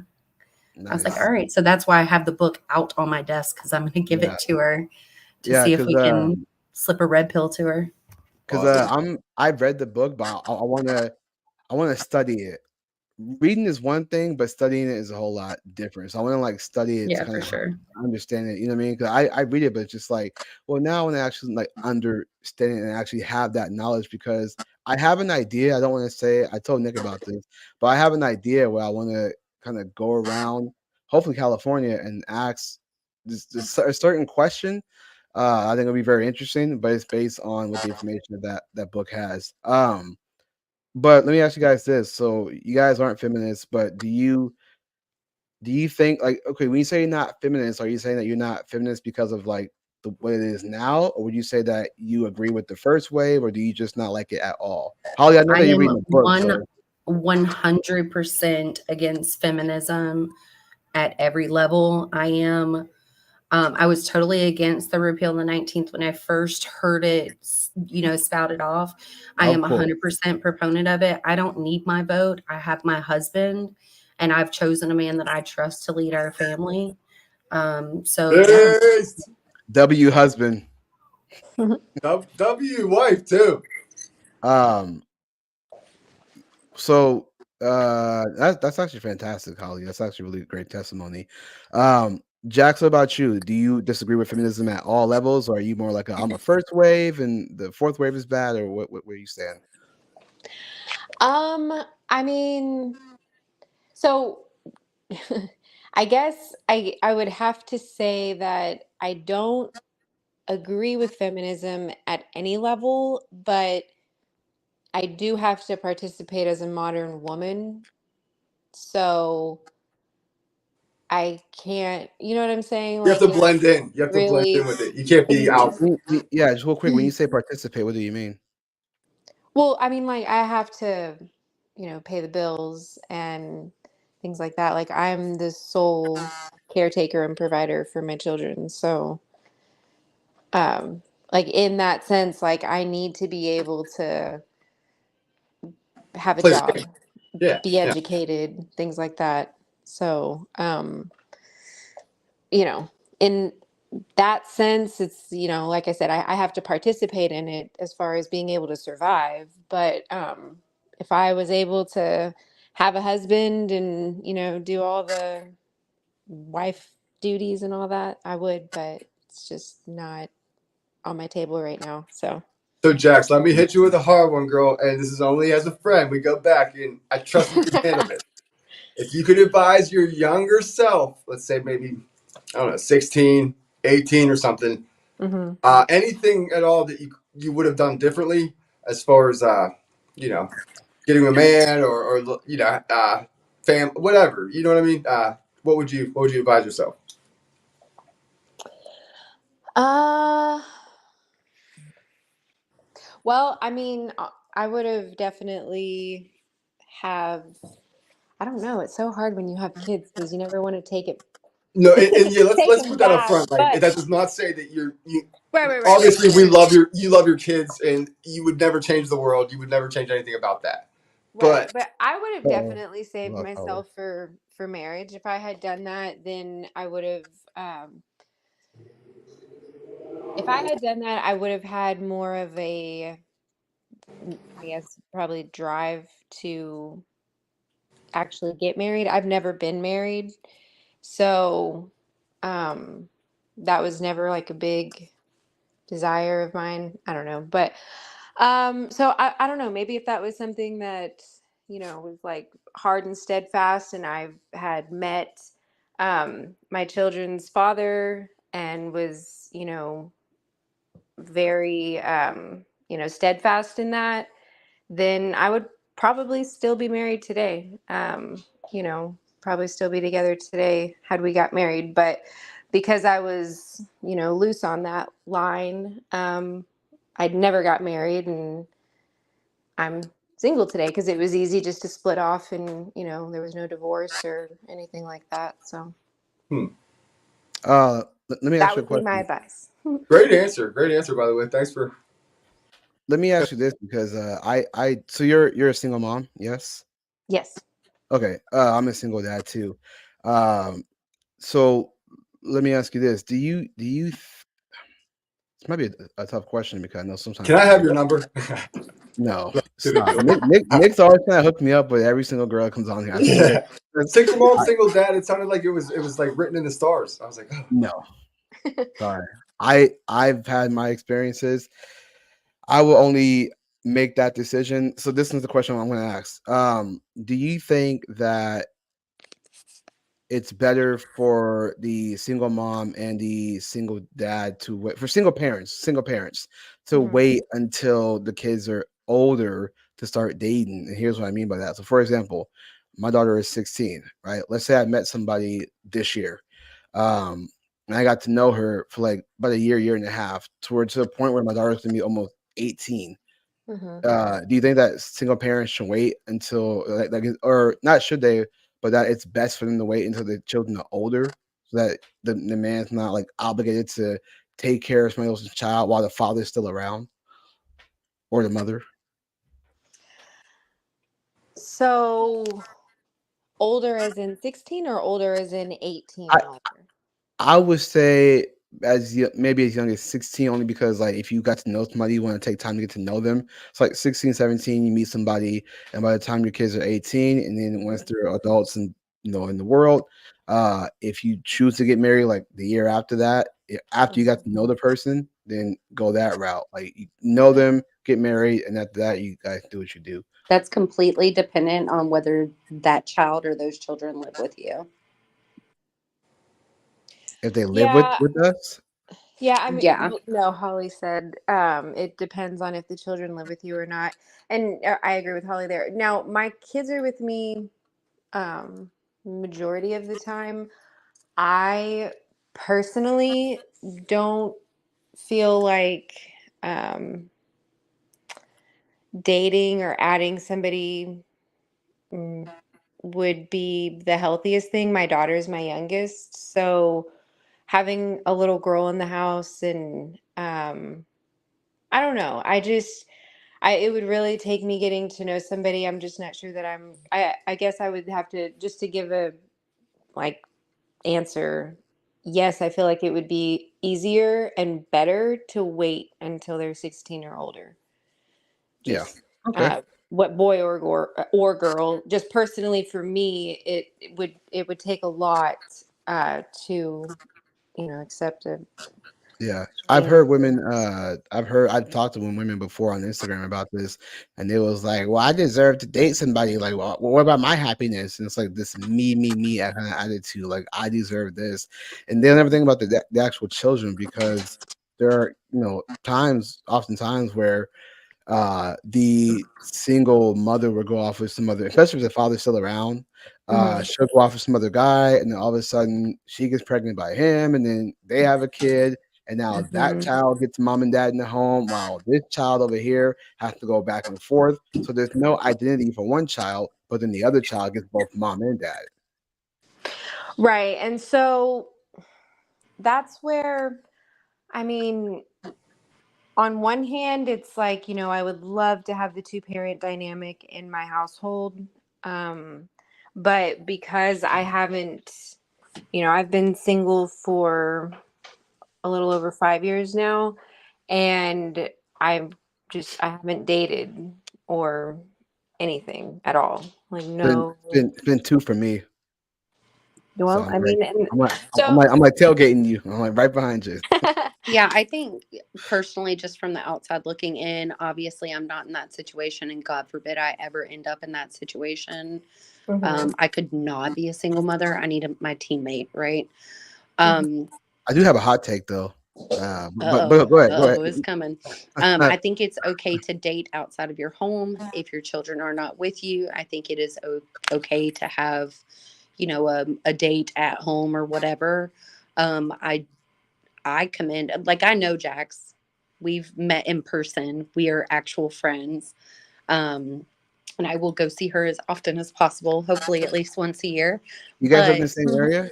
You guys live in the no, same she state? lives No. halfway across the United States. But Oh wow. I go there for work once a year, She so came here just for me. Don't lie. right. Tell Um, the truth. Tell the truth. so I think she's an amazing mother and an amazing woman, and the sacrifices she makes for um, with herself for her children is commendable. I mean, you'll never catch her doing anything not for her children. She's either providing for them or chasing them around, an arena. Um, I think that that's the Right. right way to do it. Although she knows that by the time her children are old enough to be out of the house or on their way out of the house, she won't be young and in her prime anymore, but No. she's still a good enough woman to deserve somebody. Not good enough. She's still a great woman and still deserves to find somebody once that time comes. And she will, because she's gorgeous and Here, smart. here's my hot take. Two things to that. One, I'll just say it on a little side note. And mind you, I'm Thank you, not Holly. Just have to I, say that real quick. I'm not gonna like talk about like extreme cases when it comes to what I'm gonna say, but Right. one thing I will say on the side note is that the whole deserve thing kind of bothers me. I kind of push back on that because if I said, well, hey, I'm a good father, I deserve a woman. Does that sound weird if I said that? I deserve a woman. Does that sound weird? Because you're a good father, you deserve a woman, or because you're like a good human and you've done your fatherly duties and gotten that out of the way. Both. So yeah, I mean, if I you've don't done find your duties and you've made the sacrifices and gotten that out of your way, for sure you deserve to find a companion. But do you think that it's deserved? Do you think that it's earned? Like, should I earn it, or should I have to be like? 'Cause I don't. The whole deserve thing sounds weird to me. I think You think it sounds everybody. entitled? Yeah, Yeah, absolutely. I can see where you I can see your perspective on that. I don't deserve When I nothing. say it, I don't Everything is mean earned. necessarily entitled to it. Ollie, maybe you mean she's entitled to it because she's earned it. Maybe like deserve the chance, right? Like you're entitled to the chance at it. Because she's earned it, right? She's a Right. great. Right. Yeah, I'm following you. Okay. I was Okay. gonna say because I do feel like whenever we say those things, especially about people we know, ooh, I better plug my phone in. It's somebody that we're talking about somebody that we feel has earned it. Yeah, you would think so, right? I mean, you don't just say that about a piece of shit. Yeah, I mean, I don't know though because I mean, you know, in Julius's, you know, to his point, there is some people that feel that, you know, just because you're, I don't know, just because you're a woman, you deserve, you know, I don't know, happiness, whatever, some stupid Yeah. shit. But It's the same thing with men who are like, I'll just use the single father. Men who are single dad, they feel like they can have sex with whoever they want because they're not with the mother right, no more. And it's like, you gotta be a father first, bro. Like, stop, don't have sex. Like, you don't gotta worry about all that kind of stuff. Focus on being a father. Don't focus on being a Yeah, I lover. do feel like at the end of the day, if you get past that point in your life and you've done everything for your children up to that point, you have earned the right to pursue happiness in the romantic realm. Yeah. Um, my hot take is I think, in my opinion, and mind you, I know the question is going to be put back to me, but I'll explain my case and why I didn't do that. But um, I think that men and women who have children who are not married and they break up with the person, I think they should get back together for the sake of the children. I'm not including the extreme cases. If it's physical or infidelity, I'm not including that. So that's off the table. Don't gotta bring it up. I'm just saying if it's like a irreconcilable differences, something where that can be easily fixed, I think people should get back together for the sake of the children. I would go a little bit more extreme mm-hmm. than you, and I would say, unless your life is physically in danger. I literally just Yeah, I was gonna say that too, because yeah, I well, I said infidelity can be the worked through. I was saying the extreme. I excluded all the extreme. In the extreme Yeah, case, No, but they're I saying only they would go exclude there. They don't I care. only Yeah, but exclude that infidelity one would oh, work. wait, you're including the extremes. Yeah, they're Yeah. saying unless your life's physically in Oh, danger, I mean, wow. maybe a little abuse or some physical some shit happen, work it out. I gotcha. Okay, no, Mhm. I honestly, I will actually be on board with that. If it's something That's that a can, hot take. That's basic because smart, lady. actually, yeah, because so let's say you were like you were Christian or more religious, and then like let's say your husband cheats. It's not good. He should definitely get some punishment because of it. But if you Mhm. go to the church and they can fix it somehow, absolutely. I mean, Right. what are the alternatives, right? It's just if they truly fucked up and like truly regret it and are remorseful and trying to do right by you, I think it seems to me like that would be the thing to try to do.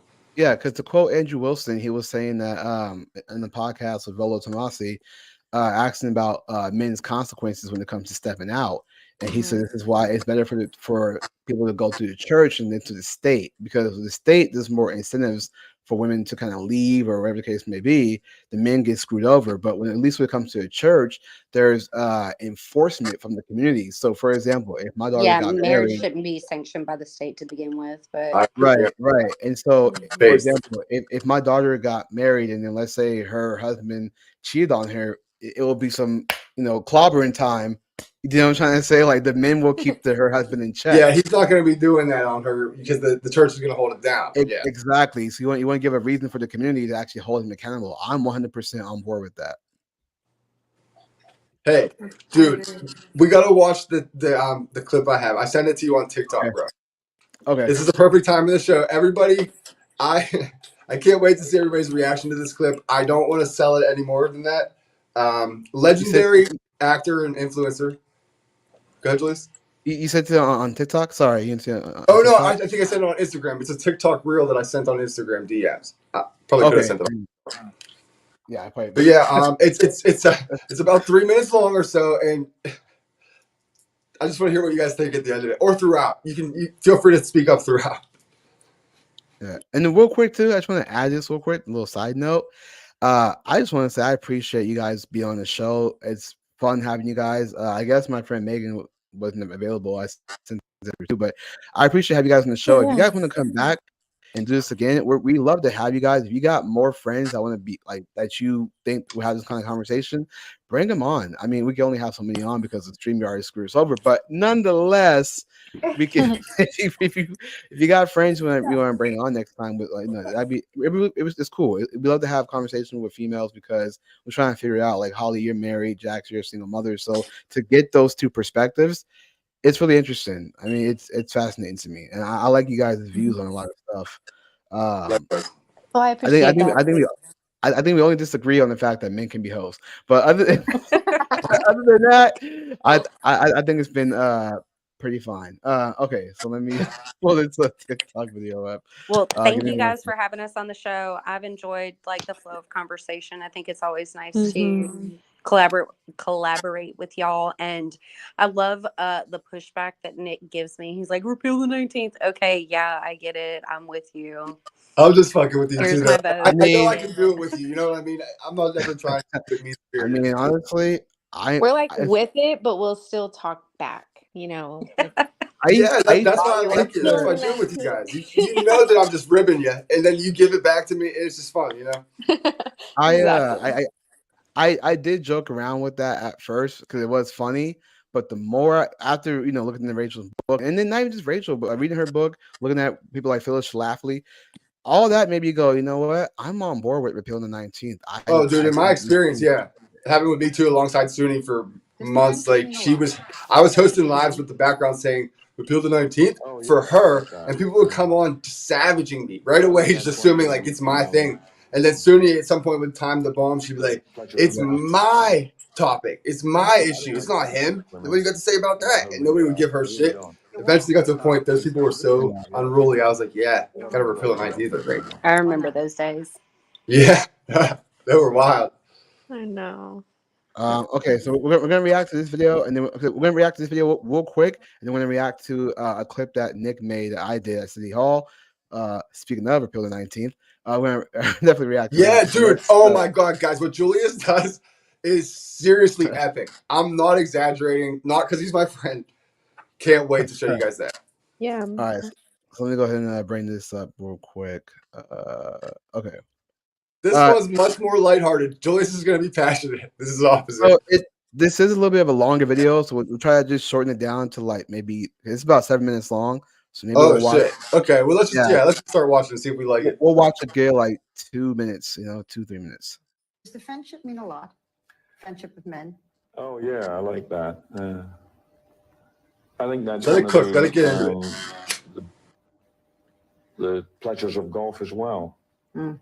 I'm not mad. I don't like playing golf with women, no matter how good they are. I really don't. Your wife plays golf. She's a very good golfer, yeah. You don't like to play with her? With her, no. Why not? I don't like playing golf with women. Why not? I like the company of men better at golf. Why? It's very difficult to explain. It's just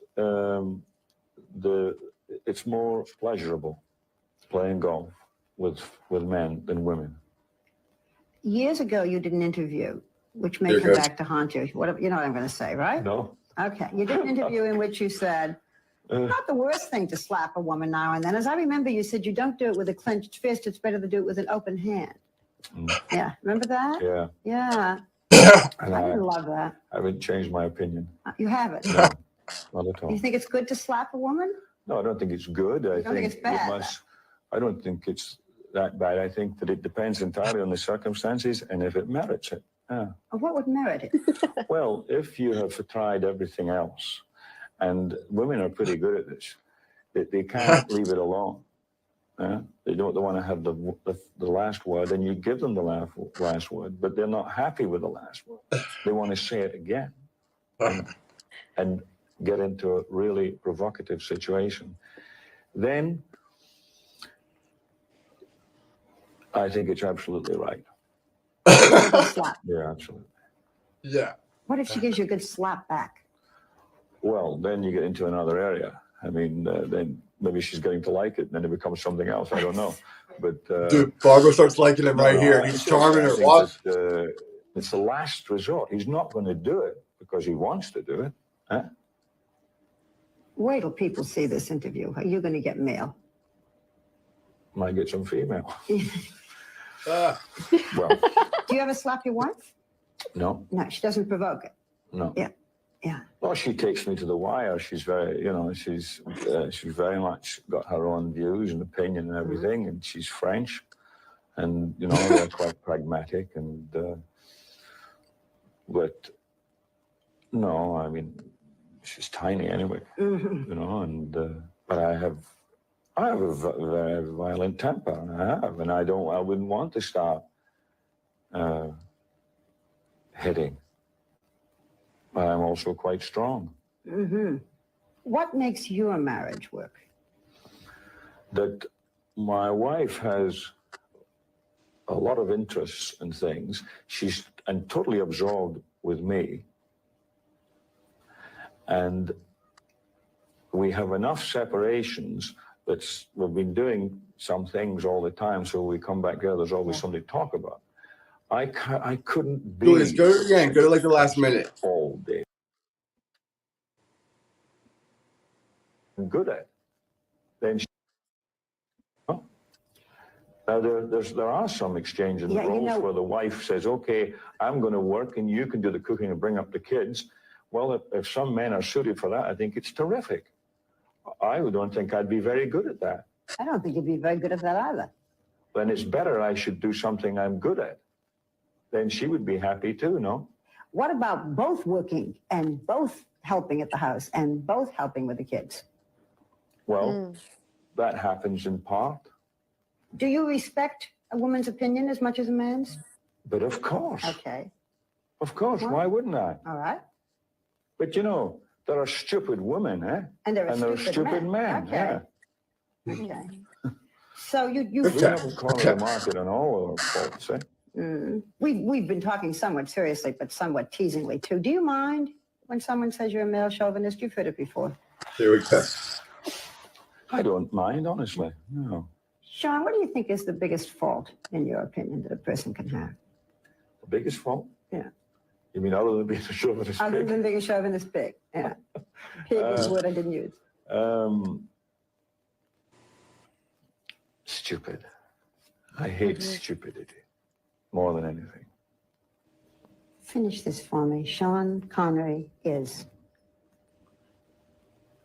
almost a male chauvinist pig. All right. Interesting. I thought he was going to say not stupid. Sorry, go ahead. Somebody say something? Oh, no, I thought he was going to say not stupid. Like, stupid. You know what Sean Connery is. I can't even do it. They're stupid. Yeah, I don't see nothing wrong with that. I do agree with him too. I hate when people are stupid because you can't do anything with that. They're just dumb. Julius, you don't say anything wrong with anything he said? I actually really loved when he said, I had to step out for some of it, but when he said we have enough separation between us that when we come back together, there's always something to talk about. My wife is completely enamored with me. I love that. You know what he goes on to say, because Barbara asks him in follow-up, she's like, are you completely enamored with your wife? And he's like, oh, of course, yes. So to his credit, he says that too. What's funny is that Phyllis Schlafly actually talked about this too. She was a prominent conservative woman who pushed back against the ERA, the Equal Rights Amendment, which was part of the feminist movement, was to try to get women out of the home and put them into the workforce. Because in their eyes, women shouldn't be at home working all the time, being a mother, when the man should be at home with the children too. So it was to kind of manipulate women to think that them being the housewife was unfair because the man's out working. Almost like it was like she was a prisoner. And so Phyllis Schlafly was always had the idea that the man should work and the women should be at home. That's why at her age, she started pushing back because she was a housewife first. Then she started seeing things happen in politics, and then she got involved once the kids were older. So she went back to work once the kids got older. And I thought she was pretty base. I mean, she was so base that she didn't want homosexuals to have the same rights as heterosexuals when it comes to marriage. And we're cutting to Rumble, folks. Hey, well, because the watch my state stream. should not be in control of marriage. Marriage is sanctified by God and God alone. It was defined by God. So Yep. why the state has anything to do with it is beyond me, but I digress. Mhm. I Yeah. do believe that there is a place for women in the workplace. I do not believe that women can do what men do, nor do I think that women want to do what men do on a macro scale, Yeah. right? There's I had a conversation last night with a young woman. Can't say her name, but it was on Discord. It was right, Nick. I wish you would have stayed. It was right after you left, bro. I wish you would have stayed. We got into a whole debate about the pay gap, and I was just one after another, just debunking her every step of the way. Shout out to her though. I appreciate the conversation, but she thought that there's a pay gap, and there's a literal article from USA Today, and USA Today is more of a liberal news outlet, and they broke it down. And I was telling her, I was like, it's because women make certain choices, like they make choices in what they work, and a lot of times they tend to work with people, men work with things. And when the article was talking about this, it pretty much said the same thing. It was like if a woman is a teacher, that's not going to be the same money as like a you know engineer. Pay gap Essentially, is shattered, bro. Even the liberals have shattered it. I mean, yeah. Even the liberals have to acknowledge there's really no such thing if you look into it. I will say It's by choice. it very much should be, especially when it comes to teachers, because they are in control of shaping the minds of our most precious commodities. Wait, so you think that a woman who's a teacher should make the same as much as a man who builds like a whole tower? I believe that any teacher should, absolutely. So you think a teacher should make the same amount as a man who builds buildings? Yes. Why? I just told you they are in control of shaping the minds of our most precious commodities. Well, I you don't mean, think that? I think it's fair that she's saying that because you have the person that's, I mean, creating, well, I mean, okay, the parents are creating the foundation for the children. I get that. But whenever we do allow our kids to go to school 7+ hours a day with these teachers, these same men that are going to be building the buildings that you're talking about are going to be taught by but so I that's where I get where Holly's coming from, like where the value is, because it's going to be these same men building these buildings later, So, that's so going to be you teaching. think that so you think the teachers who teach kids about LGBT should be paid the same amount as the guy who builds a They No, shouldn't be no, teachers I at all. mean, Revoke their license. Don't even let them take the praxis. I mean, come on. But no, but I mean, but I'm just saying. But if you're saying that teachers should pay the same amount, and you got these liberal teachers who are teaching kids about LGBT, they should get paid the same amount. I believe. no, I mean, I don't think I'm that going to that be would be an consistent and example. say yes. Teachers should be paid a far higher salary than what they are paid. Probably double what they are currently paid in most states. I don't know about where you guys are, but I'm in South Carolina, and the average teacher salary is somewhere around $38,000 a year. It's sad. So I'm in California, and here in California, our governor passes a law where you can teach masturbation to kids. So you think teachers should get paid a lot of money for teaching masturbation to children? You guys need to No, I mean, and they do are something with your governor, but right. So then, no, I mean, so then by that logic, shouldn't be all teachers shouldn't be paid as the same as a person who builds a building. If they're teaching kids about masturbation, they so shouldn't pay a lot of there's money. no teachers being paid the same as a person who builds a building, and that's the Mm-mm. point. It No, doesn't no, no, I matter know, what but you're degree saying, they have, what level they go to, how many years in service oh, they have, none of those things. There's no teachers that make that, and there are teachers that deserve that and more. Right. Now, So no, the type of teacher that you can't move the goalpost because now you're talking about the type of teacher. I'm saying that people who are secondary to parents, in a sense, they're taking care of our children. The most precious things that we could ever produce, our future, the future of mankind. I get the And sentiment. right now, that happens to be Generation Alpha, the generation that's set to rebuild, right? yeah, I mean, Because I mean, to acknowledge that these are the teachers teaching LGBT and whatnot is to acknowledge that these are people that have a great influence on our children. So they do need to, I mean, be compensated. I don't know what part of the building you're talking about somebody building. I'm talking about like just the men who Like build the infrastructure like all across America, like the Twin Towers or something like that. It's just all these buildings. I'm saying that. right. Well, I No, know because you I guys have mean, seen the recent meme, like we had roads and then engineers came along. Like, I mean, come on. I mean, I'm just no, saying. I don't. no, I no, don't no. think And people should be that's paid where for it's that. like, I agree with you as far as, the risk, like the safety and the risk and stuff involved in these That's what I was more going to go into next. I was going to make that point next about the fact that men do take a lot more risks when they're that high building these buildings, whereas what the risk teachers are taking are just a child getting out of control.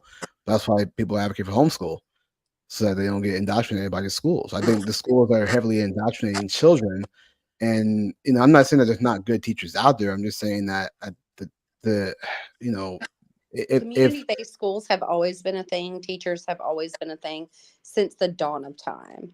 I advocate for people homeschooling if that's your route. I personally could never do that. Just like you guys heard me say earlier, I could never physically be a single mom. I need my teammate. I could never be a homeschool mom. It's just not, I'm not wired that way because I don't like my thought challenged. And I don't think that my children would get the most well-rounded worldview from me. They definitely would from my husband. He's far more intelligent than I ever could be. But that's not his place, right? So my children are in public school. Now I live in an area where um, all of the kids in our neighborhood, they go to private school, Christian schools and private schools. We are not of that caliber. So my kids go to the public school, and it's a great public school. And I will say our local area has done a lot of work to make sure that those things are not in our community, that it's yeah not happening in our schools. I mean, they're not even allowed to display a flag here other than the American flag without writing an entire doctorate on how the importance of it and how it pertains to their lesson and all of those things. They can't even wear political t-shirts here. They can't talk about anything other than abstinence and sex ed. But we've done a lot of work as parents to make sure that those things happen. We've flipped yeah our entire school board. We flipped our mayor. I don't know if you guys heard about that. It was big in conservative news. Like we just got the first Republican mayor last month or month before since 1870 something. Wow. yeah well We are that, doing that real is work down here. And Good for that's what you. it really takes in your communities because yeah well since the that's dawn of what we're time, these doing. kids have gone to school. There's always been a teacher. That's what I was getting at when I said women have a place in the workplace. Like, I mean, think back into like Stone Ages. What did women do? I mean, No, I they know. they gathered, right? They got I gathered the fruits and they made the clothing. Yeah, I would no, I would agree because even in the Bible it mentions a women's role as far as like teaching children things like that. You're not wrong about that. I was just saying the idea of like all teachers across the nation getting paid the same amount as the men who build these structures, especially when you got corrupt teachers. I don't think those teachers should be paid the same as much as a man who builds buildings or who does, the coal mine things like that. I think those type of jobs require a lot more risk for men than it does a woman who's a teacher, especially, again, we got I think a lot coal of teachers miners are now. severely underpaid as well. Yeah. You keep So saying build buildings, and I just think about like the current level of construction that we have is just subpar at best. Yeah, Not a look, good example for me. we don't build things the way like maybe other countries or other countries do. But I mean, just like I'm talking about, just like all like when you go to like Like your city linemen and the oil workers and the The guys who are building skyscrapers and shit hanging from the yeah, top. right. exactly. Like that's what I mean. Like the guys who are taking risks to build those tall buildings, not just like a McDonald's down the street, they're building that. I mean, like that's one thing, but I mean, like the men who are actually taking risks, like to say that teachers should make as much as those guys, and they're taking more of a risk. I don't think there should be the same pay. What do you think a teacher, let's go with California because that's where you live. What do you think a teacher in California currently makes? Honestly, I don't know. Okay, let's look it up. I think they were averaging between like 80 grand in California. I think Texas was around 70 average. Well, I got a way to bring this full circle while you guys are looking that up too. Hey, Holly, you're doing great work. That is exactly what we need to be doing in the world right now. Just hands-on, locally, in the reality that we can influence and affect. We need to be doing things with our energy and our time. And great job. And to that end, my co-host in crime did something. I mean, I don't want to overhype it, but pretty fucking epic if you ask me. And so I just decided to make a quick little clip of it. And I think that we should get into that ASAP. Yeah. And real quick, I think Jax, you said it was 80,000 in California. I want to say we were on live with Said and they were looking it up. So it's 88,000. Well, that, Wow, damn. I was gonna say she was right. I just wanted to clarify. So, What's the cost of living look like in California on average? Good question. That's really what it boils down to. This is what this is what I found out real quick. So from what I understand, the median income household in America today is 74,000, but each state varies. So in California, it's 90,000. Yeah, but like the cost of living and everything. Let's we don't gotta get into the California cost of living. It's basically Well, like a whole I only lot. ask because it's kind of ridiculous here too, right? Like a studio apartment here would cost you $2,800. Right? Yeah, it's where I it's live super is expensive in California. incredibly expensive. Like I would not live where I live if the home were not given to us by my husband's job, right? Like a 3-bedroom house in this town is $1.5 million. Jeez. The average That's household crazy. income here is 106,000, which is well beyond the average of the United States. I need to go find my husband in Holly's town. But a teacher's salary in our state It wouldn't be hard for you. No, I'm playing. I'm playing. So teachers here oftentimes work 2 jobs. Lost her. Who kicked her out? Julius. No, I didn't kick her out. No. Can you guys hear me? Yeah, you left for a Okay. second, but I you're don't know back what now. happened. Yeah, I don't know what happened. That was not me. I swear it was not me.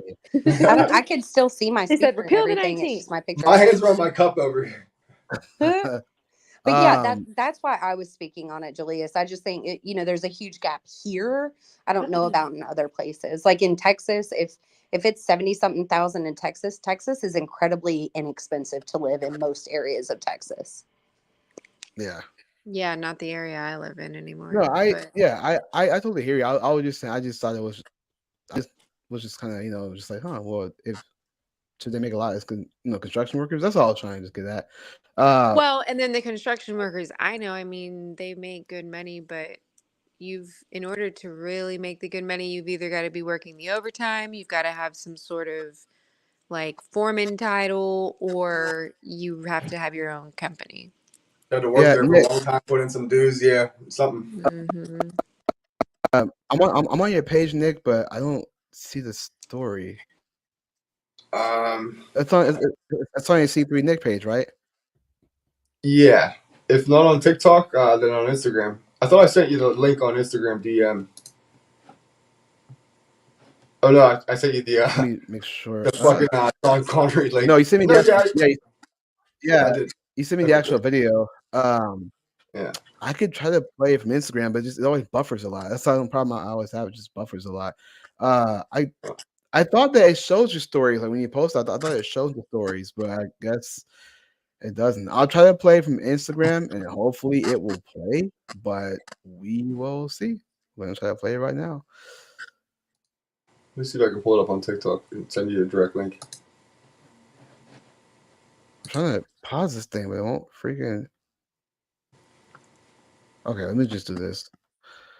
Yeah, if you can find the actual link, do that. It'd be better because Instagram. I mean, it seems like it's playing right now when I play it. Nah, fuck Instagram if we can avoid it. Yeah. Let's see. What the frack? Oh, you know what? I uploaded it on TikTok a lot. Hold on. I mean, my Discord. Here. That's a workaround. Here, let me try this real quick. I'm gonna play. I'm gonna pause it. Okay, let's see if it'll play. I'm gonna bring up Instagram. And I'm gonna see if it will play or not. So let's see what happens. Let me hit this share this tab. Let me do this. All right, hopefully it'll play. So let's see. Meet this. Julius, this is you. Mayor. Yeah, turn your Ryan Masano. No, that's not the first one. You gotta go to the first one.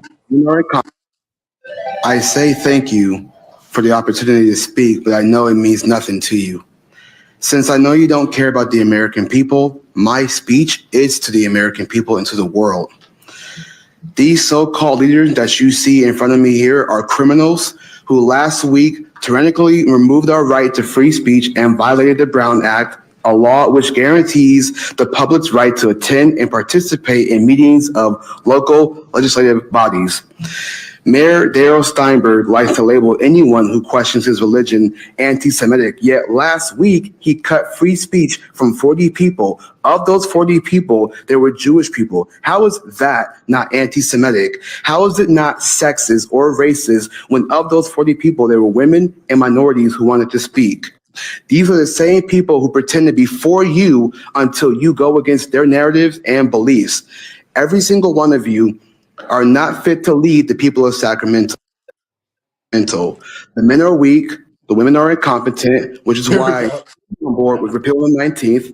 We need to not only have more godly men, but more godly Americans who come down Point of order, Mayor. and let these criminals know This is that not what city they did was business. unconstitutional. It's not about. They are not deserving of your vote.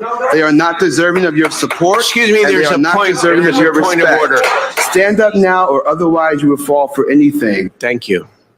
I think the point of order was well taken. I got 15 seconds left. I'm the not rule leaving. says, excuse me, that No, you even on excuse me. matters not on the agenda, You're out that of you order. have to speak to things that are germane to the city of Sacramento. Yeah, I'm talking to you. I'm talking to you. You're the problem. That's why I'm here talking to you. See you the later, problem. man. Sit down. No, Your time is I up. got 5 seconds left. I'm not Your time is leaving. up. 4, 3, 2, 1, 0. Speakers Ryan No, go. Masano and Robert Copeland. California as a mayor. Yeah, turn your Ryan Masano and Robert This is what Copeland. we're talking about. You're a puppet. Ryan Masano. No speaker should go up there. He gets his 15 seconds. Ryan Masano, Robert Copeland, Nancy Osvito. Your job. You violate the Constitution every week. Members, we're going to take a recess for 10 minutes. We're in recess. Julius is going to be standing there when you come back. Council's back from its recess. Take 15 seconds. These people do not deserve your vote. These people do not deserve your support. These people do not deserve your respect. And I urge every single Sacramento and Californian to come down here and tell these people that they work for us and we do not work for them. I urge you to come down here. Thank you. I'm glad they gave you your 15 seconds. Bro. What happened? Oh, I said, I'm glad they gave you your 15 seconds there at the end. Can you give us some context as to what happened? My friend Ryan Masano has been going to City Hall. I mean, he's been going for years, and he's been pushing back against the the mayor, like he's from Vallejo, so he pushed back against like the Vallejo, Gonzales, Sacramento. He's been pushing back against people all the time because they do these budgets and they're putting money into things that really just don't belong, like racial equity, climate change, all this stupid stuff, right? LGBT stuff, and so he thinks it's ridiculous that taxpayers' money are going to bullcrap programs. So he wanted me to go down there with him, and I was like, I kind of want to just live my life. I don't want to deal with all that. But I saw him get carried out by the police one time in Vallejo. Like they literally, like when I say carry him, like he was stood there and they flipped him this like I guess horizontally and grabbed his legs and arm. He was like going out like this, and I was like, that's insane. And so I went down to City Hall, here in Sacramento, and I started seeing how they were act. And anytime my friend Ryan goes up there and he starts talking about like the Jews and things like that, like the Jewish who practice the Talmud, when he basically follows the money and tells what's going on, they would cut off his free speech. And then you got people in the audience who are like these Antifa folks who are like, he's a fascist, he's anti-Semitic. And I was like, I can't let my friend, I know him for 4 years now. I can't let my friend go down there by himself because something can happen. Oh, we lost Holly again. Hopefully she comes back.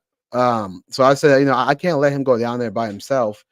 And so I started going down there, and when I started pushing back, they didn't like that. They didn't like the fact that we pushed back against them. So one night, the night that the day you guys saw that, the week prior, we went there to go push back against the mayor because the mayor's super incompetent, very sensitive dude. He said, I'm only going to allow an hour for people to speak when you're supposed to let everybody speak. It doesn't matter how many people that there is, you're supposed to let everybody speak. He said, I'm only going to allow an hour. Everybody's like, nah, this is bull crap. We have a right and blah, blah, blah. So he only allowed uh 30 people to speak. There's like 70 people to speak, and he only allowed 30. And it was wrong to do that. And so we got up and left. And so I said, okay, I got something to say now. So I came back and I made my statement. And they didn't like the fact that I said that the mayor is incompetent, that we should repeal the 19th. They didn't like that. And so they got up, had a recess for like 10 minutes. I stood there. Some people got mad at me. They was like, oh, this guy doesn't know what he's talking about. And I'm like, I actually do. That they don't care about you. They can take away my right. They can take away your right. That's why rights don't exist. Rights are just an illusion. You think you have Right right. away when really gets into the repeal of the 19th part, which by the way, that's where the train just starts coming downhill full steam. If you ask me, like Right. They what did an the same. epic moment from start to finish. But right away, the woman's like, point of order, Your Honor. Like she just can't take it. They did the same thing to my And friend Ryan. Julius, you just like you weren't even phased how you handled it. You just kept going. Like they were all trying. That's the most impressive part, if you ask Oh, me. so let me give you a little So context. just an FYI, if you go to speak again, point of order only counts for the members that are sitting there, not for the people speaking. Point of order, suck my dick. I got Yeah, another 15 seconds. Yeah, we understand that. Like we talked. So the reason why I kept going, I told Ryan, we talked about this prior to like a pregame. I said, listen, when we go up there, because we noticed that every time they cut us off, we go back to our seats, right? I told Ryan, I was like, we gotta stop doing that because then they win. He's like, yeah, you're right. So I said, when I go up there, if they try to stop me, I'm gonna keep on reading until I'm done with my speech. If they take my time, I'm gonna stand there until I get my full, because they only give us 2 minutes. It used to be more, but they cut that off. So I'm fighting to get more time so everybody can speak, so you can hear what their concerns are. So I told them, I was like, they cut me off, I'm going to stand right there, and that's exactly what I did. Bro, you flexed on him. You're like, I got another 5 seconds. 5, 4, 3, 2, 1. Now I'll leave. That was so hard, dude. It was interesting. I love that you were the one to go and speak and that your friend Ryan is speaking oftentimes, especially with school board meetings, but occasionally with town council and city council here. It's the women who are the ones speaking, but they do dirty stuff here. Like they'll set the school board meeting for like 2:15 in the afternoon, knowing that moms are doing pickup line and stuff like that. So they try and keep us away as best as they can.